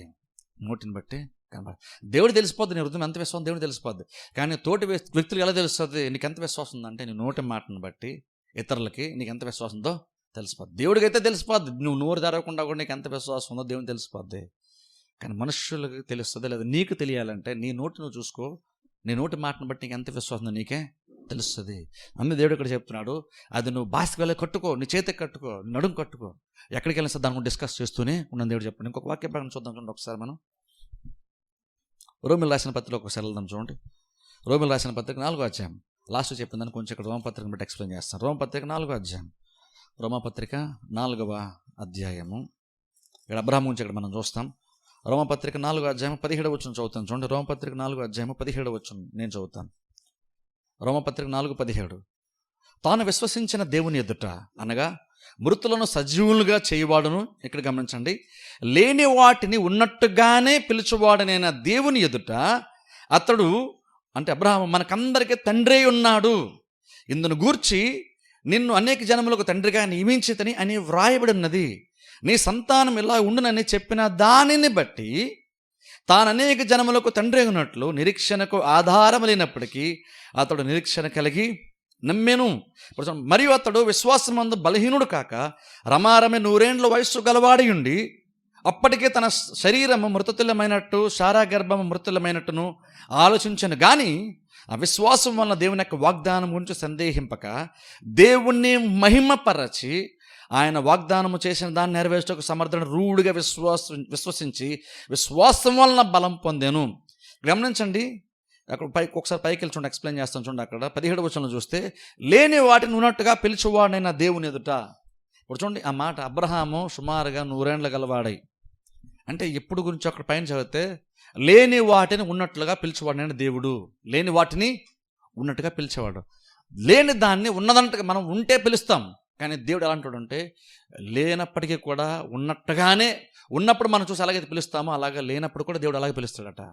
అది ఇక్కడ ఎందుకు చెప్తున్నాడు ఈ మాట?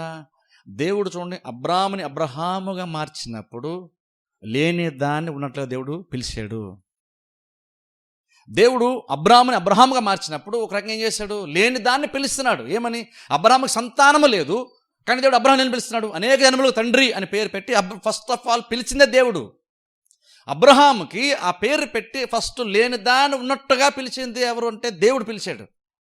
అబ్రహాముని ఫస్ట్ ఏమన్నాడు దేవుడు? అనేక జన్మల తండ్రి.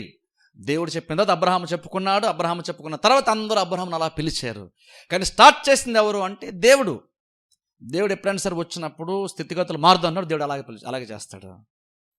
గిద్యోను చూడండి, బలహీనుడుగా ఉండి ఎక్కడో ఒక మూలన దాక్కుంటే ఫిలిస్తీన్లకు భయపడిపోయి ఆహారం సిద్ధపరచుకుంటే పరాక్రమ గల బలాఢ్యుడు అన్నాడు. నిజంగా ఆయన చూడండి, ఆయన చూస్తే అసలు పరాక్రమ బలాఢ్యులాగా ఉన్నాడు. అసలు ఆయన ఆహారం సిద్ధపరచుకుని ఎక్కడో మూలన ఎవరన్నా వచ్చేస్తే ఆహారం దొంగిలించేస్తారేమో అనుకుని దాక్కొని భయంతో ఆహారం రెడీ చేసుకుంటూ పిరికొల్లాగా మూలన ఎక్కడో చాటుగా దాక్కుంటే, నార్మల్ మనిషి అయితే చూడు అంత పిరికొల్లాడు, చూడు మూలన ఎక్కడో దాక్కున్నాడు అంటాం మనుషులమ్మ మనం అయితే. కానీ దేవుడు అన్నాడు పరాక్రమ బలాఢ్యుడు అన్నాడు. లేని దాన్ని ఉన్నట్లుగా పిలిచివాడైనటువంటి దేవుడు. అందుకే చాలా సందర్భాల్లో దేవుని యొక్క వాక్యాన్ని నమ్మడం మనకు కష్టం. ఎందుకు తెలుసా? నీ అంచనాలకు మించి ఉంటుంది. నువ్వు కనిపించే దానికంటే, నువ్వు చూసే దానికంటే, నువ్వు అర్థం చేసే దానికంటే మించి దేవుడు పనిచేస్తూ ఉంటాడు, దేవుడు మాట్లాడుతూ ఉంటాడు. ఇప్పుడు చూడండి, గిద్దెం దగ్గరకు వచ్చే పరాక్రమ బలాఢ్యుడు అన్నాడు. జస్ట్ ఒకసారి పిరుకోడు కదా గిద్యోను, కానీ దేవుడు అలా పిలిచాడు. లేని దాన్ని ఉన్నట్టుగా పిలిచేవాడిన దేవుడు. అలాగే అబ్రహామును కూడా పిలవడం స్టార్ట్ చేశాడు. అలా దేవుడు పిలిచడం స్టార్ట్ చేసిన తర్వాత అప్పుడు బైబిల్ చెప్తున్న మాట, ఆ తర్వాత ఏం జరిగిందంటే అబ్రహాము బలం పొందుకున్నాడంట విశ్వాసం వలన. ఇప్పుడు చెప్తాను, ఒకసారి ఆలోచించండి. అబ్రహాముని దేవుడు ఫస్ట్ ఆఫ్ ఆల్ పిలుచుకున్నప్పుడు ఫస్ట్లోనే ఆదికాండం 12 అధ్యాయంలో దేవుడు ఫస్ట్గా చెప్పేసాడు ఏమనంటే, లేచి నీ సొంత జన్మ వదిలేసి నేను చూపు దేశానికి వెళ్ళి అనేక జన్మలు తండ్రిగా నేను చేస్తాను, రాజులు నీళ్ళు వస్తారు అబ్రహాము అని దేవుడు చెప్పాడు. అప్పుడే సంతానం గురించి కూడా దేవుడు వాగ్దానం చేశాడు. కానీ మీరు అక్కడ చదివిన 12 అధ్యాయం 13, 14, 15, 16 అలా వెళ్తుండండి. అప్పటివరకు అబ్రహాం ఎక్కడ కూడా ఆ పేరు మార్చబడినంత వరకు అబ్రహాం ఎక్కడ పెద్దగా నమ్మలేదు. ఒక టైం వచ్చి దేవుడు వాగ్దానం చేసినంత వదిలేసాడు, బయటకు వచ్చాడు, భౌతికంగా ఆశ్రదింపడ్డాడు, ఆర్థికంగా బలపడ్డాడు. ఓ టైం వచ్చినప్పుడు మరలా దేవుడు ప్రత్యక్షమైతే అన్నాడు, ప్రభువా నువ్వు ఎంత ఇచ్చినా ఏముందిలే, నాకు వారసుడే లేడు, ఉన్నదంతా కూడా ఎలియాజరు తీసుకెళ్ళిపోతారు కదా అన్నాడు. ఇప్పుడు చూడండి, అంటే ఆ మూమెంట్లో అబ్రహాం విశ్వాసం ఉందా? అప్పుడు లేదు. దేవుడు పిలిచినప్పుడు ఏమన్నాడంటే, అనేక జన్మలు తండ్రిగా చేస్తాను కాబట్టి నువ్వు సొంత వాళ్ళందరూ వదిలేసి బయటకు వచ్చేసి అన్నాడు. నమ్మాడు, బయటకు వచ్చేసాడు. కానీ ఆ తర్వాత విశ్వాసం జరిగి ఆర్థికంగా బలపడ్డాడు, బాగానే ఉంది.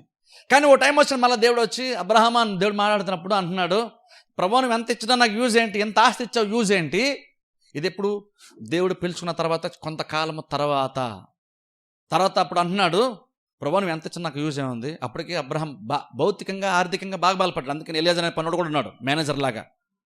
ఇప్పుడు అంటున్నాడు, నేను ఎంత సంపాదించుకున్నాను యూజ్ ఏముంది, మొత్తం అంతా ఈయన తీసేసుకుంటాడు కదా, ఓ రకం ఈయన నాస్తి అంతటికి ఈయన వారసుడైపోతాడు కదా, యూజ్ ఏంటి అంటున్నాడు. అదేంటి అబ్రహాము, దేవుడు ఎంతమంది స్టార్టింగ్లో చెప్పాడు కదా అనేక జన్మ తండ్రిని చేస్తాడని. అంటే అబ్రహాం ఆ టైంలో ఏమంటాడంటే, దేవుడైతే చెప్పాడు కానీ జరగలేదు కదా, అందుకు అన్నాడు యూజ్ ఏంటి అంటున్నాడు. అంటే అప్పటికి అబ్రహాం డిసైడ్ అయిపోయాడు జరగదు అని. ఇంకా తర్వాత మరలా కొంతకాలం తర్వాత మరలా దేవుడు ప్రత్యక్షమైనప్పుడు అబ్రహాం అప్పుడు పేరు మార్చిన తర్వాత ఇక్కడ మనం చూస్తున్నాం, లేని దాన్ని ఉన్నట్టుగా పిలిచేవాడిని దేవుడు చెప్తున్నప్పుడు ఇక్కడ అబ్రహాముని అబ్రహాముగా దేవుడు మార్చిన తర్వాత స్థితి గురించి ఇక్కడ మనం చూస్తున్నాం. సుమారు 100 ఏళ్ళు గలవాడైనప్పుడే దేవుడు అబ్రహాం యొక్క పేరును మార్చాడు. సో అక్కడ ఏం జరిగిందంటే, ఒక్కసారి అబ్రహాం యొక్క పేరు మార్చబడిన తర్వాత ఇక అబ్రహాం యొక్క జీవితంలో అపనమ్మకానికి అక్కడ చోటు లేకుండా పోయింది. ఎందుకో తెలుసా? ఎందుకు చోటు లేదంటే, వింటున్నప్పుడల్లా దేవుని యొక్క వాక్యము అనేక జనములకు తండ్రివి అన్న మాట లోపలికి వెళ్ళిపోతుంది. ఎవరెవరో పిలుస్తున్నారు, ఎవరెవరికి అబ్రహాం పేరు చెప్పుకుంటున్నాడు, అది చెప్పుకున్నప్పుడల్లా అది లోపలికి వెళ్ళిపోతుంది, కంటిన్యూలుగా లోపలికి వెళ్ళిపోతుంది. ఓ రకంగా చెప్పాలంటే ఎలాగంటే, ఒక్కోసారి అబ్రహాం సుమారు ఒక 4-5 సార్లు కనుక పేరు ఎవరైనా చెప్తున్నాడో లేదంటే తానే చెప్తున్నాడు అనుకోండి, ఒక రోజు కనీసం 4-5 సార్లు అబ్రహాం తన పేరు చెప్పినా లేదా ఎవరన్నా చెప్తున్నా విన్నా అనుకున్నా, రోజుకు 4-5 ప్రసంగాలు అబ్రహాం విన్నట్టు, అప్పుడు నిజంగా కనుక ఒక విశ్వాస కనుక ఈ రోజుల్లో ఇంత బిజీగా ఉండేటువంటి ఈ రోజుల్లో ఒక విశ్వాస కనుక రోజుకు ఒక 4-5 ప్రసంగాలు వినగలిగే కెపాసిటీ ఉంటే ఎంత విశ్వాసం వస్తుందో ఒకసారి ఆలోచించండి. వింటే వాళ్ళ విశ్వాసము కలుగును కదా. వింటే నువ్వు సరిగ్గా కనుక వాక్యం వింటే నీకు విశ్వాసం ఆటోమేటిక్గా వచ్చేస్తుంది. అబ్రహాం ఇంత ముందు ఉంది కానీ అంత విశ్వాసం లేదు ఆయనకి. ఓ టైంలో డౌట్ కూడా వచ్చింది, యూజ్ ఏంటి అనేసాడు. నువ్వు చెప్పావు కానీ యూజ్ ఏంటి, నా పని అయిపోయింది కదా, యూజ్ ఏంటి అన్నాడు. అందుకనే పాపం దేవుడు కూడా అబ్రహాం యొక్క సిట్యువేషన్ అర్థం చేసుకొని, సరే అబ్రహాం నీకు ఎలా కాదు, నువ్వు ఎక్కడికి వెళ్తున్నా, నువ్వు ఎటు చూస్తున్నా సరే నీకు నా వాగ్దానం గుర్తురాలి కాబట్టి నీ పేరే మార్చేస్తాను అని పేరే మార్చిన తర్వాత అది వింటూ ఉండగా అబ్రహాం అవిశ్వాసం అనేటువంటిది లేనే లేదు అబ్రహాంకి. అందుకని చూడండి, అందుకే అబ్రహాం మనకి ఎగ్జాంపుల్. ఎందుకు ఎగ్జాంపుల్ తెలుసా? ఒకప్పుడు అబ్రహాం కూడా అంత విశ్వాసము లేదు. నమ్మాలనుంది కానీ పాప నమ్మలేకపోతున్నాడు. నమ్మాలనుంది కానీ నమ్మలేకపోతున్నాడు. కానీ అందుకని దేవుడు సపోర్ట్ చేస్తూ వచ్చాడు, సహాయం చేస్తూ వచ్చాడు. ఓ టైం వస్తే అబ్రహాంకి విశ్వాసంలో తిరిగే లేకుండా పోయింది. ఆ స్థితిని బట్టి ఇప్పుడు అబ్రహాం మనందరికీ ఎగ్జాంపుల్ అయ్యాడు. ఈ విశ్వాసం ఎలా ఉంచాలన్న దానికి ఎగ్జాంపుల్. కొన్నిసార్లు అప్స్ అండ్ డౌన్స్లో మనం కూడా ఉంటాం. అబ్రహాం కూడా అలా ఉన్నాడన్న దానికి మనకి ఎగ్జాంపుల్. ఇలా ఉంటూ కూడా అంత గొప్ప స్టేజ్కి మనం కూడా అబ్రహాం లాంటి విశ్వాసంలో మనం కూడా వెళ్ళొచ్చు. నిరీక్షణకు ఆధారం లేనప్పటికీ నమ్మగలిగే అంత స్థాయిలోనికి మనం కూడా వెళ్ళొచ్చు అని ఒక నిరీక్షణ అబ్రహాం యొక్క లైఫ్ మనకి ఇస్తుంది. కానీ ఇప్పుడది నేను నాశపడుతున్నాను, నేను అబ్రహాంలో ఎదిగిపోవాలని నేను ప్రార్థన చేస్తే కాదు, వినుట వలన. అబ్రహాము ఎన్నిసార్లు మరి అనేక జన్మల తండ్రి అని ఎన్నిసార్లు జనాలు పిలిచారు ఆయన, ఎన్నిసార్లు ఆయన చెవులోకి వెళ్ళిందో మనకు తెలియదు. నేను చాలాసార్లు వెళ్ళి ఉంటుంది ఖచ్చితంగా. రోజుకి కనీసం 10 సార్లు అనుకుందాం. రోజుకు 10 సార్లు దేవుని యొక్క వాగ్దానాన్ని విన్నాడు అబ్రహాం. రోజుకు 10 సార్లు. మనం సండే గంట విన్న ప్రసంగం మళ్ళా సండే వచ్చేలోపు ఎన్నిసార్లు మనం జ్ఞాపకం చేసుకుంటాం ఆలోచించండి. అప్పుడు మన విశ్వాసం ఎలా బలపడతాం? మనం ఇక్కడ ఎవరిని ఖండించే పని కాదు, గిల్టీ తీసుకొచ్చే పని ఏం కాదు. కానీ మనం ఎలా బలపడతాం విశ్వాసం అలా వినకపోతే? మీరే కదా, ఎవరు బలపడం. ఈవెన్ అబ్రహాం అయినా సరే బలపడ్డు అలా వినకపోతే. అందుకని అబ్రహాం బలపరచని దేవుడు ఆ పేరు మార్చాడు. ఏదో అబ్రహామే కష్టపడిపోయి ఏదో రకంగా దేవుని నమ్మేశాడని కాదు. దేవుని నమ్మడానికి అవసరమైనటువంటి కెపాసిటీని, అవకాశాన్ని దేవుడు అబ్రహాంకి ఇచ్చాడు. దాన్ని అబ్రహాం యూజ్ చేసుకున్నాడు, విశ్వాసంలో బలపడ్డాడు. ఏ స్థాయిలోకి వెళ్ళాడంటే నిరీక్షణకే ఆధారం లేనప్పటికీ నిరీక్షణ కలిగి నమ్మేంత స్థాయిలోకి వెళ్ళాడు. ఇప్పుడు అంటాను, అది కేవలం అబ్రహాం వరకే సాధ్యమా? అబ్రహాం కూడా ముందు 13, 14, 15 వచనాలు అధ్యాయాలు చదవండి. అబ్రహాం కూడా నీలాగానే కొన్నిసార్లు నమ్మాడు, కొన్నిసార్లు డౌట్ పడ్డాడు. అబ్రహాము నవ్విన సందర్భం బైబిల్లో ఉంది, సారాకు నవ్విన సందర్భం బైబిల్లో ఉంది. వాళ్ళు డౌట్ పడ్డారు, ఎలా జరుగుతుందిలే అని. కానీ ఒక టైం వస్తే ఈ స్టేజ్లోకి అబ్రహాం వెళ్ళిపోయాడు. అలాగా పేరు మార్చిన తర్వాత తరచుగా వింటున్నాడు. అంటాను ఇప్పుడు దేవుడు అలాగే మనకు వాక్యాన్ని ఇచ్చాడు, నువ్వు తరచుగా వింటూ ఉంటే నువ్వు కూడా నిరీక్షణ కాదాలేనప్పటికీ నమ్మగలిగే స్థితిలో మనం కూడా వెళ్తాం కదా.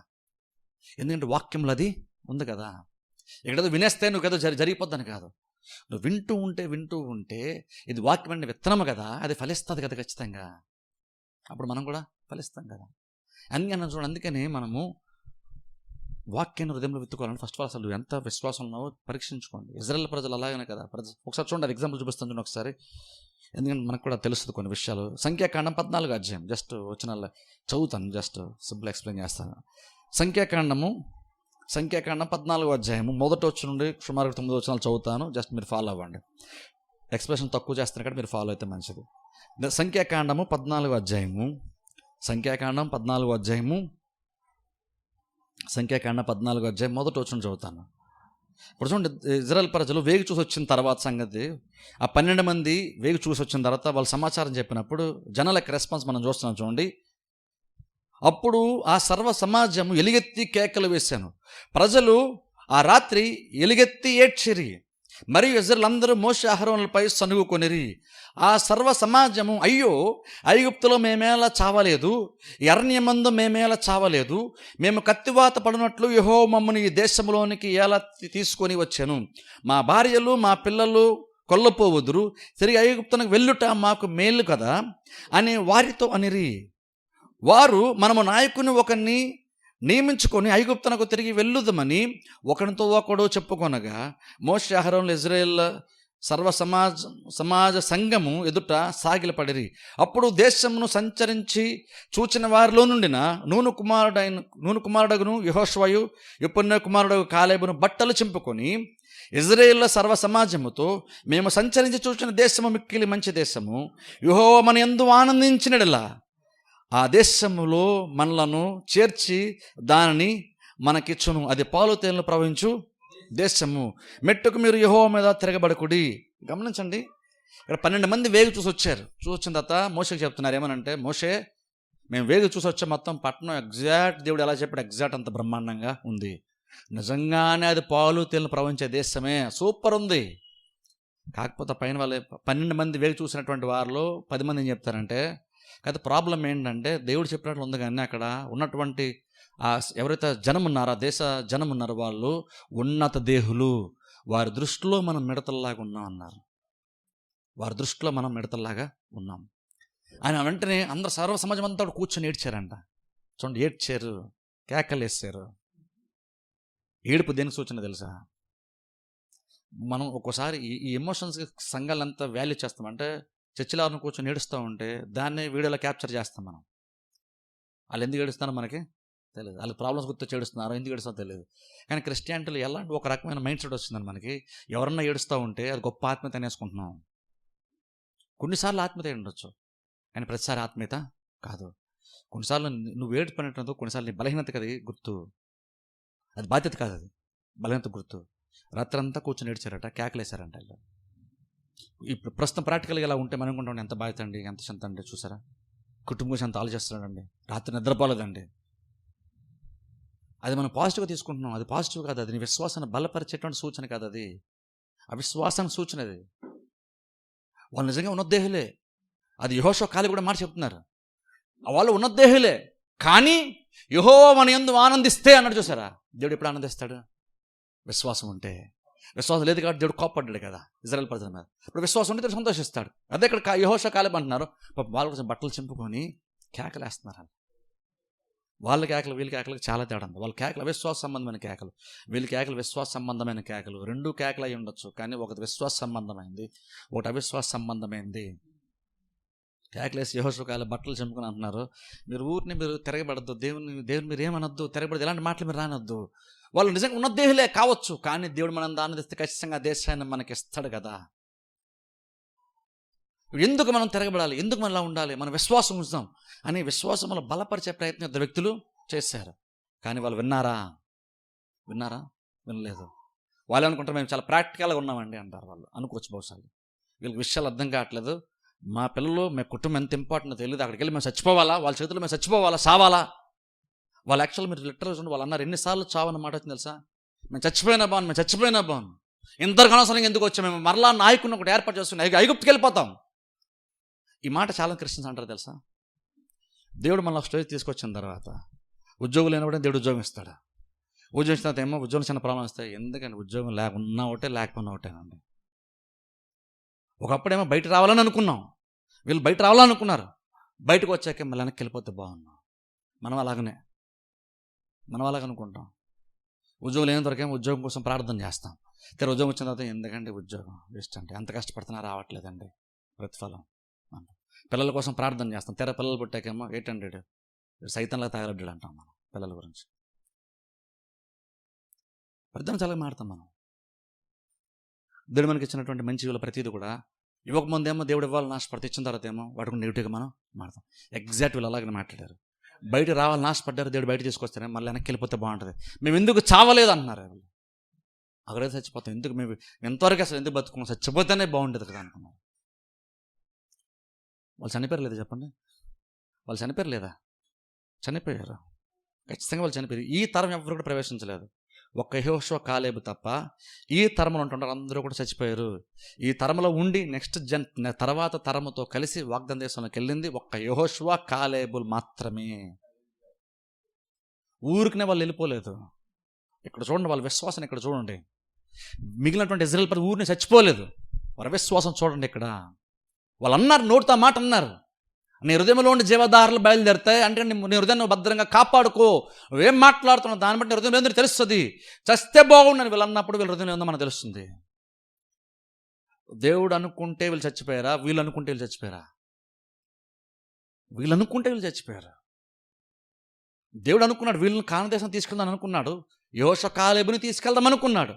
దేవుడు అనుకున్నాడు కాబట్టి వీళ్ళు వెళ్ళలేదు, వీళ్ళు సద్దమన్నారు కాబట్టి వీళ్ళు చచ్చిపోయారు. వారందరి మధ్యలో కూడా మనం వెళ్దాం దేవుడు మనం ఆనందిస్తాను వీళ్ళిద్దరు అన్నారు కాబట్టి వీళ్ళిద్దరు బతికారు, వాగ్దాన దేశంలో అడుగు పెట్టారు వీళ్ళు. కారణం ఏంటంటే దేవుని బట్టి కూడా కాదు, వారి విశ్వాసాన్ని బట్టి, వారి హృదయాన్ని బట్టి. అందుకంటే చూడండి చాలా సందర్భాల్లో మనం కూడా దేవుడు ఉన్నంత వరకు ఒకటి ఇచ్చిన తర్వాత వేరుగా ఉంటాం. మనం జీతం పెరగాలంట, ఎంతో కొంత 3,000 4,000 ఇంక్రిమెంట్ పెరుగుతుంది. 2-3 నెలలు ఒక నెల సంతోషిస్తాం, తర్వాత అనుకుంటా ఏంటోనంటే యూజే లేదండి, 4,000 పెరిగిందని యూజే లేదు. నిజంగా యూజ్ లేదా? పెరిగిన తర్వాత కూడా యూజ్ లేదా? అలా మాడుతున్నాను. అప్పుడు యూజ్ లేదని దానివల్ల ఎక్కడికి ఏం పెద్ద కలిసి వచ్చింది ఏం లేదని అలా మాట్లాడుతుంటే నిజంగా అదే జరుగుతుంది నీ జీవితంలో. వేస్ట్ అండి వేస్ట్ అండి వేస్ట్ అండి అను. నువ్వు నోటు తన్నప్పుడల్లా నువ్వు ఫైనాన్స్ నువ్వు దూరం చేసుకుంటున్నావు. దేవుని యొక్క సమృద్ధిని, దేవుని యొక్క ఆశీర్వాదం నువ్వు దూరం చేసుకుంటున్నావు. దేవుడు దూరం చేయలేదు, సాతాను దూరం చేయలేదు, నీ నోరుని బట్టి నువ్వే దూరం చేసుకున్నావు. వీళ్ళు అలాగే దూరం చేస్తున్నారు కానాన్ దేశాన్ని. చచ్చిపోతే బాగుంది ఎన్నిసార్లు ఉన్నారు గమనించండి బైబిల్లో. వాళ్ళు మొదటి 3 వచనాల్లో అన్నారు, నిజంగా చచ్చిపోయారు. దేవుడిని చంపాలా వాళ్ళని? వాళ్ళే అనుకున్నారు. నీ నోటి మాటను బట్టి నువ్వు మేలు అనుభవిస్తాను బైబిల్ అని చూసారా? వాళ్ళ నోటితో అన్నవాళ్ళు దాని తగ్గట్టుగా పొందుకున్నారు, ఇలాగన్న వాళ్ళు ఇలాగన్నా పొందుకున్నారు. ఒక్క వాక్యం అని చెప్పి ముగిస్తాను చూడండి ఒకసారి. మార్క్స్ వార్త 4వ అధ్యాయంకి వెళ్దాం. ఒక్క వచనం జస్ట్ ఎక్స్ప్లెయిన్ చేస్తాను, ఒక 5 minutes. మార్క్స్ వార్త 4వ అధ్యాయం, మార్కు 4:26. ఇంతకుముందు చెప్పేశాను కాబట్టి పెద్దగా ఎక్స్ప్లెయిన్ చేయండి, జస్ట్ ఒక్క వచనం ఎక్స్ప్లెయిన్ చేస్తాను. మార్క్స్ వార్త 4వ అధ్యాయము 26వ వచనం నుండి చదువుతాను చూడండి. మార్కు వార్త 4వ అధ్యాయం 24వ వచనం. మార్కు 4:26 నుంచి. మరియు ఆయన ఒక మనుష్యుడు భూమిలో విత్తనము జల్లి రాత్రింబగళ్ళు నిద్రపోవచ్చు మేల్కొనవచ్చు ఉండగా వానికి తెలియని రీతిగా ఆ విత్తనము మొలిచి పెరిగినట్లే దేవుని యొక్క రాజ్యం ఉన్నది. ఇక్కడ గమనించండి, ఒక ఆయనంట దేవుని యొక్క రాజ్యం ఎలా పనిచేస్తుందో చెప్తాడు ఇక్కడ. దేవుని యొక్క రాజ్యం ఎలా పనిచేస్తుంటే ఒక మనిషి విత్తుతున్నాడు, విత్తనాలు విత్తుకుంటూ విత్తేసి రాత్రింబగళ్ళు నిద్రపోవచ్చు మేల్కొనవచ్చు ఉండగా, ఇక్కడ బైబిల్ గమనించండి, తనకి తెలియని రీతిగా అది మొలిచి పెరిగి ఫలించినట్లుగానే దేవుని యొక్క రాజ్యము ఉంది. అంటే అర్థం ఏంటంటే చూడండి, ఇక్కడ తెలియని రీతిగా నీకు తెలియకుండా చాలా కార్యాలు జరుగుతాయి. అంటే బేసిక్గా తెలుసా, ఇప్పుడు చూడండి, వాళ్ళు నెగిటివ్గా మాట్లాడినటువంటి కనాన్ దేశానికి వెళ్ళే ముందు ఆ 10 మంది యొక్క సమాచారాన్ని విని లక్షల మంది అందరూ కూడా 10 మంది యొక్క సమాచారాన్ని నమ్మారు, కానీ 2 యొక్క సమాచారాన్ని వాళ్ళు నమ్మలేదు. వాళ్ళు నమ్మలేదు కాబట్టి వాళ్ళందరూ మనం కూడా చచ్చిపోతే అందరం కలిసి ఏడ్చారు. అందరూ కలిసి చచ్చిపోతే బాగుంది అనుకున్నారు. వాళ్ళు ఒక టైం వచ్చినప్పుడు వాళ్ళు తెలియకుండా అది జరిగింది. వాళ్ళు తెలియకుండా వాళ్ళు ఎందుకు చనిపోయారు కూడా వాళ్ళకి తెలియదు. వాగ్దాన దేశానికి వెళ్ళకుండా ఎందుకు చనిపోయాం? మన అద్భుతాలు దేవుడు చేస్తారు కదా, బయలుదేరాం. ప్రతిరోజు దేవుడు మేఘస్తంభంగా అగ్నిస్తంభం గుండి మనం నడిపించాడు కదా. దేవుడు మన్నాను కురిపించాడు, మనకు మటన్ కావాలంటే మటన్ని దేవుడు పంపించాడు, నీళ్లు కావాలంటే మండలోని మనకు నీళ్ళు ఇచ్చాడు. ఇవన్నీ జరిగిన తర్వాత ఎలా చనిపోయాం? తెలియనట్టుగానే జరిగింది. అది నీకు తెలియదు, తెలుసా? నిజంగానే తెలియదు. శాస్త్రంలో చాలామంది చూడండి నెగిటివ్గా మాట్లాడి ఏంటంటే ప్రాబ్లమ్స్ ఇంకా సాల్వ్ అవ్వట్లేదండి. ఎందుకు సాల్వ్ అవ్వలేదో తెలుస్తుంది ఇప్పుడు. ఎందుకంటే నువ్వు ఎలా మాడుతున్నావు కదా, నువ్వు ఎలా మాడుతుంటే నీకు తెలియకుండా అదే జరుగుతుంది. నువ్వేం విత్తేసావో మర్చిపోయావు. నువ్వేం విత్తావో నువ్వేం మాడుతున్నావు మర్చిపోతున్నావు. నువ్వు నెగిటివ్ మాడుతున్నావు, నెగిటివ్ వచ్చింది. ఏంటంటే ప్రాబ్లం ఇంకా సాల్వ్ అవ్వలేదు, ఇంకా పెద్దగా అయిపోతుందండి ప్రాబ్లము. ఆశ్చర్యమే లేదు, ఎందుకంటే నీకు తెలియకుండా అది వచ్చింది, నీకు తెలియకుండా అది జరిగింది. ఎందుకంటే నువ్వు అదే విత్తావు. ఇప్పుడు చెప్తున్నాను చూడండి, నీకేం కావాలో నీ హృదయం డిసైడ్ చేయదు. ఉదాహరణకి ఒక రైతు ఉన్నాడు అనుకోండి, ఆ రైతుకి ఏ పంట కావాలో నేల డిసైడ్ చేయదు. నేల డిసైడ్ చేయదు ఏం కావాలో, రైతు డిసైడ్ చేసుకోవాలి ఏం కావాలో. టమాటా కావాలంటే టమాటా విత్తనాలు విత్తుకోవాలి, బంగాళదుంప కావాలంటే బంగాళదుంప విత్తనాలు విత్తుకోవాలి. భూమికి ఏదన్నా ఒకటే, దానికి ఒకటే తెలుసు. నువ్వేది విత్తుతావో దాన్ని తిరిగి నీకు తీసుకొచ్చేది ఇవ్వడమే తెలుసు భూమికి. అప్పుడు నీకు ఒకటి కావాలి, నువ్వు వేరేది విత్తావు అనుకో, భూమికి అదేం తెలీదు. నీకేం కావాలో అది కాదు భూమికి కావాల్సింది. నువ్వేం విత్తావో అది నీకు ఇస్తుంది తిరిగి భూమి. నీ హృదయం కూడా అంతే. నీకు ఆశీర్వాదం కావాలి, కానీ నువ్వేం విత్తావు హృదయంలో? నువ్వేం విత్తావు, ఏం మాట్లాడుతూ హృదయంలో విత్తుకున్నావు అదే నీకు ఇస్తుంది, కానీ నువ్వు ఆశపడిన హృదయం నీకు పోదు. అందుకని హృదయంలో ఉండి జీవదారులు బయలుదేరుతాయి. కాబట్టి అన్నింటికన్నా ముఖ్యంగా నీ హృదయాన్ని భద్రంగా కాపాడుకో. ఇందులోంచి ప్రతిదీ వస్తుంది. జస్ట్ నువ్వు ఆశపడ్డావు కాబట్టి ఆశీర్వాదాలు వచ్చేది, నువ్వు ఆశపడ్డావు కాబట్టి నీకు సమాధానం రాదు, నువ్వు ఆశపడ్డావు కాబట్టి ప్రాబ్లం సాల్వ్ అవ్వవు. నీకేం కావాలో నీ హృదయం ఎదవదు. నువ్వు దానికి ఏం ఇచ్చావో దాన్నే ఎక్కువ చేసి నీకు అది ఇస్తుంది. అప్పుడు నువ్వు ప్రాబ్లంను విత్తుతున్నావు అనుకో, దాన్నే ఎక్కువ చేసేస్తుంది. అప్పుడు అంటే ఏంటంటే తెలియకుండా ప్రాబ్లం అంత పెద్ద అయిపోయిందండి, తెలియకుండానే వచ్చేసింది. అదే చెప్తున్నాను ఇక్కడ, తెలియని రీతిగా అది వచ్చేసింది. చూసారు, అలాగే వస్తుంది మనకు కూడా. మనం విత్తేసినప్పుడు అది ఇప్పుడు పెద్దది చేసి నీకు అది తీసుకొచ్చి ఇస్తుంది మనకు అది. ఎందుకంటే చూడండి, ఇది చాలా ఇంపార్టెంట్. ఎక్కడో దేవుడు ఏదో చేస్తాను కదా, దేవుడు ఆల్రెడీ ప్రతిదీ చెప్పేశాడు. నీ హృదయంలో ప్రతి దేవుడు పెట్టాడు, అంత దేవుని చేతిలో ఉంది. కానీ దేవుడు ఇలాగ నీ జీవితం ఇలా పనిచేయాలని దేవుడు చెప్పాడు. అందుకని మనం ఎలా మాట్లాడుతున్నాం మనకు చాలా ఇంపార్టెంట్. ప్రాబ్లం ఉండొచ్చు, కానీ ప్రాబ్లం గురించి నువ్వు మాట్లాడద్దు. అబ్రహాము నిరీక్షణ లేనప్పుడు కూడా దేవుని నమ్మాడు, సంతానం లేనప్పుడు ఇంకా దేవుని మహింపరిచాడని బైబిల్ మనం చూస్తున్నాం. ప్రాబ్లం ఉంటూ కూడా దేవుని మహింపరచడం. చర్చిలో కూర్చున్నప్పుడు చేసేదామని చెప్పట్లేదు, నువ్వు ఇంట్లో ఉన్నప్పుడు కూడా ప్రాబ్లమ్స్లో కూడా దేవుని మహింపరచడం గురించి, దేవుని గొప్ప చేయడం గురించి మాట్లాడుతున్నాం. నాకైతే ప్రాబ్లమ్స్ ఉన్నాయి, నాకైతే ఆర్థిక ఇబ్బందులు, నాకైతే లోట్లు ఉన్నాయి. కానీ విశ్వాసత ఎలా మారుతా అంటే నాకు ఆర్థిక ఇబ్బందులు ఉన్నాయి, కానీ యెహోవా నా కాపరి నాకులేమీ కలగదు. నువ్వు మాట అన్నప్పుడు నీకు తెలియకుండా నువ్వు యాక్చువల్ ఏం చేస్తా తెలుసా? నేను నోటు ద్వారా ఒక విత్తనాన్ని హృదయంలో విత్తావు. ఓ టైం వస్తే తెలియకుండా దాన్నే నీకు తీసుకొచ్చిస్తుంది. ఏమిటండి ఎంత వచ్చినా సరిపడలేదండి, ఎంత చేసినా కష్టం, ఈ రోజుల్లో బతడమే కష్టం అండి. నువ్వు అలా అంటున్నప్పుడల్లా నీకు తెలియట్లేదు, నీ హృదయం దాని విత్తనంలాగా తీసేసుకుంటుంది. అది ఒక టైం వస్తే మరలా నీకు దాన్ని తీసుకొచ్చి దాన్ని నీకు అది నువ్వు దానికి ఇచ్చిందే తిరిగి తీసుకొచ్చి నీకు అది ఇస్తుంది. కానీ ఎలా వచ్చిందనండి అన్నావు. అది ఎలాగో రాలేదు, నువ్వు విత్తి తినేది వచ్చింది. అందుకనే నీకేం వద్దో దాని గురించి మాట్లాడి టైం వేస్ట్ చేయొద్దు.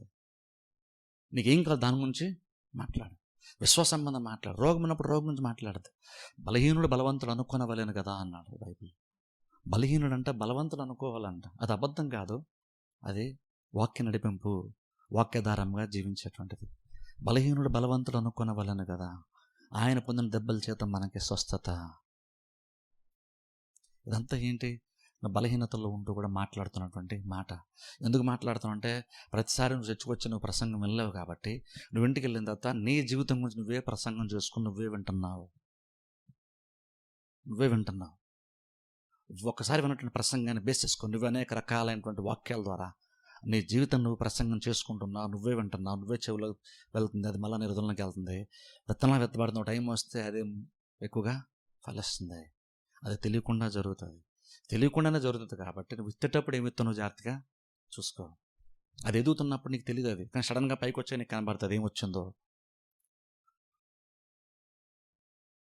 ఓ రైతుకి కళ్ళు మూసుకు ఏదో విత్తనాలు మన చేతికి ఇచ్చేసి విత్తు అన్నాం అనుకోండి, విత్తాడు. ఆయన ఏ విత్తలు పోసి తెలియకపోవచ్చు, కానీ ఒక టైంలో వచ్చినప్పుడు పంట వచ్చినప్పుడు ఆయన తెలుస్తుంది ఏం విత్తాడు. ఒక టైం వెనక్కి వెళ్ళినప్పుడు ఓహో నేను ఇదే విత్తనం కూడా ఇదే నాకు వచ్చింది. రైతు తెలుసు, రైతుకి ఆ కామన్ సెన్స్ ఉంది. నేను ఏది విత్తనం అయితే నాకు వస్తుంది. నేను ఒకటి విత్తి రెండోది నాకు రాదు, వేరేది విత్తి నాకు వేరే పంట రాదు. క్రిస్టియన్స్ మనమే కొన్నిసార్లు ఏంటంటే నెగిటివ్గా మాట్లాడేస్తాం. అయినా సరే నేను ప్రార్థన చేశానండి, నేను దేవుని నమ్మానండి, అయినా సరే ఎందుకోనండి ఇలా జరిగిందండి. ఎందుకో జరగలేదు, ఇందుకే జరిగింది. వాళ్ళు కానాన్ దేశానికి వెళ్ళే వాళ్ళు కూడా ఎందుకోనండి మేము వెళ్ళలేదు కానాన్ దేశానికి, ఎందుకు చచ్చిపోయామండి, పరలోకం మీద వచ్చేసాం కానీ ఎందుకు వెళ్ళదో మాకు తెలియదండి అంటే దేవుడు చెప్తాడు ఇందుకే మీరు వెళ్ళలేదు. మరి యెహోషువ కాలేబు వెళ్ళారు కదా, వాళ్ళు మీరు ఒకే సిచ్యువేషన్ ఉన్నారు కానీ ఇద్దరు మంచిగా మాట్లాడారు కదా. ఇప్పుడు చూడండి, అందుకంటే చూడండి, లోకానికి నువ్వు నెగిటివ్గా మాట్లాడు చాలా ఈజీగా నమ్ముతారు, ఈజీగా అర్థం చేసుకుంటారు. ఏంటంటే పెద్దగా ఏదో నోటి మాట అంటున్నారు, హృదయం అంటున్నారు, ఇందులో దీన్ని బట్టి అంత వస్తుంది అంటున్నారు, ఏంటంటే ఇదంతా అనుకుంటారు. మీకు ఆశ్చర్యం కలిగించవచ్చు, కానీ ఇది వాస్తవం. ఇది ఎందుకు మనకి నమ్మబుద్ధి కాదు, ఎందుకు నమ్మబుద్ధి కాదంటే ఇది వాక్యానుసారం కాబట్టి. అదే నేను నెగిటివ్గా మాట్లాడాను అనుకోండి, అందరూ బహుశా మీరు అందరూ హల్లెలూయా అంటారు, బహుశా మీరు ఆమేన్ కూడా అంటారు మీరు. ఎందుకంటే అది ఈజీ కనెక్ట్ అయిపోతాం, దానికి ఈజీ కనెక్ట్ అవుతాం. కానీ దీన్ని కనెక్ట్ అవ్వడం కాదు, ఎందుకంటే మన మైండ్ మన బ్రెయిన్ అలాగా ట్యూన్ అయిపోయింది. అందుకని నువ్వు మాట్లాడుతున్నప్పుడు నెగిటివ్ మాట్లాడినప్పుడు ఎవరైనా కనుక నీకు పాజిటివ్గా మాట్లాడి వాక్యాన్ని జ్ఞాపకం చేసావంటే సంతోషించు నువ్వు. ఎందుకంటే వారికి రివర్స్లో మాట్లాడుతున్నాను కాదు, నిన్ను యెహోషువ కాలేబులాగా నిన్ను మరలా విశ్వాసంలో బలపరిచే ప్రయత్నం వాళ్ళు చేస్తున్నారు. నువ్వు ప్రాబ్లం మాట్లాడినప్పుడు దాని ఇంకెక్కువ నువ్వు పావు గంట చెప్తే అరగంట నీతో మాట్లాడతారు చూసే ప్రాబ్లం గురించి, వాళ్ళతో జాగ్రత్తగా ఉండు. ఎందుకంటే నువ్వు పావుగంట మాట్లాడ పావుగంట లోపలికి వెళ్ళింది, ఇప్పుడు వాళ్ళు ఇంకో నీ మాటలు బేస్ వాళ్ళు ఇంకో అరగంట మాట్లాడారు, అది ఇంకో అరగంట ఎక్స్ట్రా నీ హృదయంలోనికి వెళ్ళింది. అలాంటి మాటల వల్ల ఉపయోగమే లేదు, చాలా మంది ఉపయోగం లేదు. జస్ట్ ఎమోషనల్ సాటిస్ఫాక్షన్, నీకు అనుకూలంగా మాట్లాడారు కాబట్టి సాటిస్ఫాక్షన్, అది అంతే. ఆ తర్వాత కొంతకాలం సడన్గా అదే వస్తుంది, ఎందుకంటే నువ్వు అదే చెప్పుకున్నావు అందరికీ, నువ్వు అదే అందరూ డిస్కస్ చేస్తావు, నీ ప్రాబ్లమ్స్ అందరితో మాట్లాడావు. కానీ ఎక్కడైనా బయట చర్చిలో కాకుండా బయటకు వెళ్ళినప్పుడు దేవుని గొప్పతనం గురించి మనం మాట్లాడమా? చర్చిలో వచ్చిన సంగతి చెప్పట్లేదు, చర్చిలో అందరం ఆడతాం గొప్ప దేవుడు గొప్పడని, కానీ బయటికి వెళ్ళక దేవుడు గొప్పడని చెప్పగలుగుతున్నాం ఆ ప్రాబ్లమ్స్లో కూడా. ఇంట్లో ఎవరైనా వచ్చే ప్రాబ్లం, మనకి ప్రాబ్లం వచ్చిందని ఎవరైనా కుటుంబాలు చెప్తున్నప్పుడు, ఓకే ప్రాబ్లం వస్తే వచ్చింది కానీ దేవుడు నమ్మదైన వాడు, దేవుని వైపు చూద్దాం, దేవుని నమ్ముదాం అని చెప్పేవాళ్ళు ఇంట్లో ఎవరన్నా ఒకళ్ళన్నా కనీసం ఉండాలి. ఆ ఒక్కల మాట వినే వాళ్ళు అందరూ ఉండాలి. మనం ఏం చేయాలి అందరూ అంటే ప్రాబ్లమే సాల్వ్ కాదు. యెహోషువ కాలేబు లాంటి వాళ్ళు ఖచ్చితంగా నీ లైఫ్లో ఉంటారు. అలా చెప్పినప్పుడు నువ్వు సంతోషించు, కానీ వాళ్ళని చంపేద్దాం, వాళ్ళని కొట్టేద్దాం, మనం వేరే ఏర్పాటు చేసుకుందాం అని కాదు. ఇది కష్టంగా అనిపిస్తుంది, ఇబ్బంది అనిపిస్తుంది, కానీ ఇది నీ జీవితాన్ని కడతది. కాబట్టి ఏదో నీకు రాదు, నువ్వు ఏది విత్తావు అదే నీ జీవితానికి వస్తుంది. అది నమ్మండి, హృదయం భద్రం కాపాడు. ఇందులో వాక్యాన్ని ఎక్కువగా నాటుకోండి. వాక్యం తరచుగా చర్చకొచ్చి వినలేం కాబట్టి ప్రసంగం వినేసిన తర్వాత మీకు అవకాశం ఉంటే యూట్యూబ్కి వెళ్ళి మళ్ళీ వాక్యాన్ని వింటూ ఉండండి. అది బెస్ట్గా మీకు మేలు చేస్తుంది. పోనీ అంత కూడా అవకాశం లేదు అనుకుంటే వినటువంటి వాక్య ప్రకారంగా మాట్లాడడం నేర్చుకోండి. ఆ పాటలు పాడుతున్నప్పుడు జస్ట్ పాటలో మ్యూజిక్ని ఎంజాయ్ చేయొద్దు. క్రిస్టియన్ సాంగ్స్లో మ్యూజిక్ని ఎంజాయ్ చేయొద్దు. ఆ పాటను అర్థాన్ని హృదయంలోకి ఎక్కించుకోండి. నిజంగా క్రిస్టియన్ పాటలు కూడా అలా వింటే పాటల ద్వారా నువ్వు చాలా బలపడతావు. పాటలను అలా వినగలిగితే ఏదో ఒకటి చేయండి, కానీ వాక్య సంబంధమైన తరచుగా వెళ్తూ ఉంటే ఓ టైం వచ్చినప్పుడు తెలియకుండా అదే ఫలిస్తుంది. అందుకని హృదయంతో నోటితో ఏం మాట్లాడతామో చూసుకోండి. దాన్ని బట్టి హృదయం అర్థమవుతుంది. ఒకవేళ కనుక ఒక సడన్గా మనకు తెలియకుండా నెగిటివ్ మాటలు వచ్చేస్తే అర్థం చేసుకోండి, బహుశా అంత విశ్వాసం మన హృదయంలో లేదు. అర్థం చేసుకొని విశ్వాసంలో బలపడదాం. విశ్వాసాన్ని బలపరచుకోవడానికి మన వంతు ప్రయత్నం మనం చేద్దాం. వాక్యం అనుకూలంగా మాడదాం, అనుకూలంగా ఆలోచన చేద్దాం, హృదయంలో వెతుకుందాం. అదే ఒక టైం వచ్చినప్పుడు మనకి ఫలిస్తుంది. ప్రార్థన చేస్తే అందరూ తల్ల వంచి కళ్ళు మూసుకోండి, ప్రార్థన చేసుకుందాం. మమ్మల్ని మిక్కిలిగా ప్రేమిస్తున్న మా పరమ తండ్రి, పరిశుద్ధమైన మా దేవ, నీ పరిశుద్ధమైన శ్రేష్ఠ నామమునకు వందనాలు స్తోత్రాలు చెల్లిస్తున్నాం తండ్రి. ఉదయకాల సమయంలో ప్రభు మీరు ఇచ్చిన మాటలను బట్టి మీకు వందనాలు తండ్రి. ప్రభువా, అనేకమైన విషయాలు మీరు మాకు తెలియజేశారు.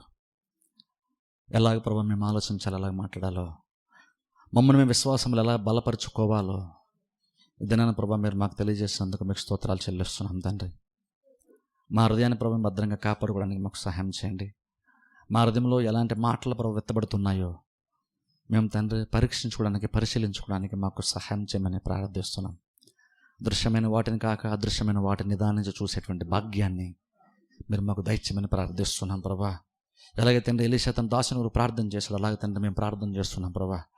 మా చుట్టూ ఉన్నటువంటి అదృశ్యం ఏంటంటే ప్రభా, మీరు మా కొరకు సిద్ధపరిచినటువంటి ప్రయోజనకరమైనటువంటి వాటిని ప్రభా మేము చూసి వాటిని బట్టి ప్రవర్తించడానికి, వాటిని బట్టి నడవటానికి, వాటిని బట్టి మాట్లాడడానికి మాకు సహాయం చేయమని ప్రార్థిస్తున్నాం ప్రభా.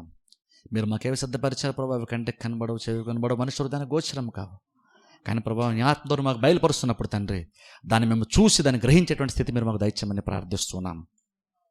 ఉదయకాలం వచ్చిన ప్రతి కుటుంబాన్ని పేరు పేరు మీరు జ్ఞాపకం చేసుకుని ప్రభా, మీరు ఇచ్చిన ఎంతో సమృద్ధమైన మాటలు ప్రభా మీరు ఇచ్చారు తండ్రి. ఆ మాటలు దిన భద్రపరుచుకుంటారా ప్రభా, మరలా తిరిగి గృహానికి వెళ్ళిన తర్వాత ప్రభా అనుదినము తండ్రి మాటలు నెమరు వేసుకునేటువంటి స్థితిని ప్రభా ప్రతి వారికి మీరు దయచేయమని ప్రార్థిస్తున్నాం ప్రభా. వింట వల్ల విశ్వాసం కలుగును కనుక ప్రభా ఇదే వాక్యం తండ్రి మరలా ప్రభా బిడ్డలు జ్ఞాపకం చేసుకుంటూ వాక్యానుసారమైనటువంటి మాటలు ప్రభా మాట్లాడుతూ ఆ మాటల ద్వారా విశ్వాసంలో బలం పొందుకొని అబ్రహాం వలే ప్రభా మీరు సిద్ధపరిచినటువంటి ఆశీర్వాదాన్ని, మీరు వాగ్దానం చేసినటువంటి దాన్ని పొందుకునేటువంటి స్థితిని ప్రతి వారికి దయచేయమని ప్రార్థిస్తున్నాం ప్రభా. మమ్మల్ని తండ్రి యెహోషువ కాలేబు వలె తయారు చేయమని ప్రార్థిస్తున్నాం ప్రభా. అలాంటి విశ్వాసాన్ని మీరు మాకు దయచేయమని ప్రార్థిస్తున్నాం ప్రభా. అట్టి స్థితిలో మేము ఉంచమని ప్రార్థిస్తున్నాం. విత్తనటువంటి వాక్యం తండ్రి సాధన దొంగిలించకుండా మా హృదయాలు మేము కాపాడడానికి సహాయం చేయమని ప్రార్థిస్తున్నాం. వాక్యం ప్రతి బిడ్డని మీరు దీవించి ఆశీర్వదించమని యేసుక్రీస్తు నామమున ప్రార్థిస్తున్నాం మా పరమ తండ్రి, ఆమేన్. స్తోత్రం, స్తుతి స్తోత్రం, స్తుతి పాత్రుడా నీకే స్తోత్రం. స్తోత్రం, స్తుతి స్తోత్రం, స్తుతి పాత్రుడా నీకే స్తోత్రం. ఎర్ర సముద్రము పాయలు చేసిన దేవా, గొప్ప దేవా, ఆరిన నేలను ప్రజలను నడిపిన దేవా, గొప్ప దేవా. ఎర్ర సముద్రము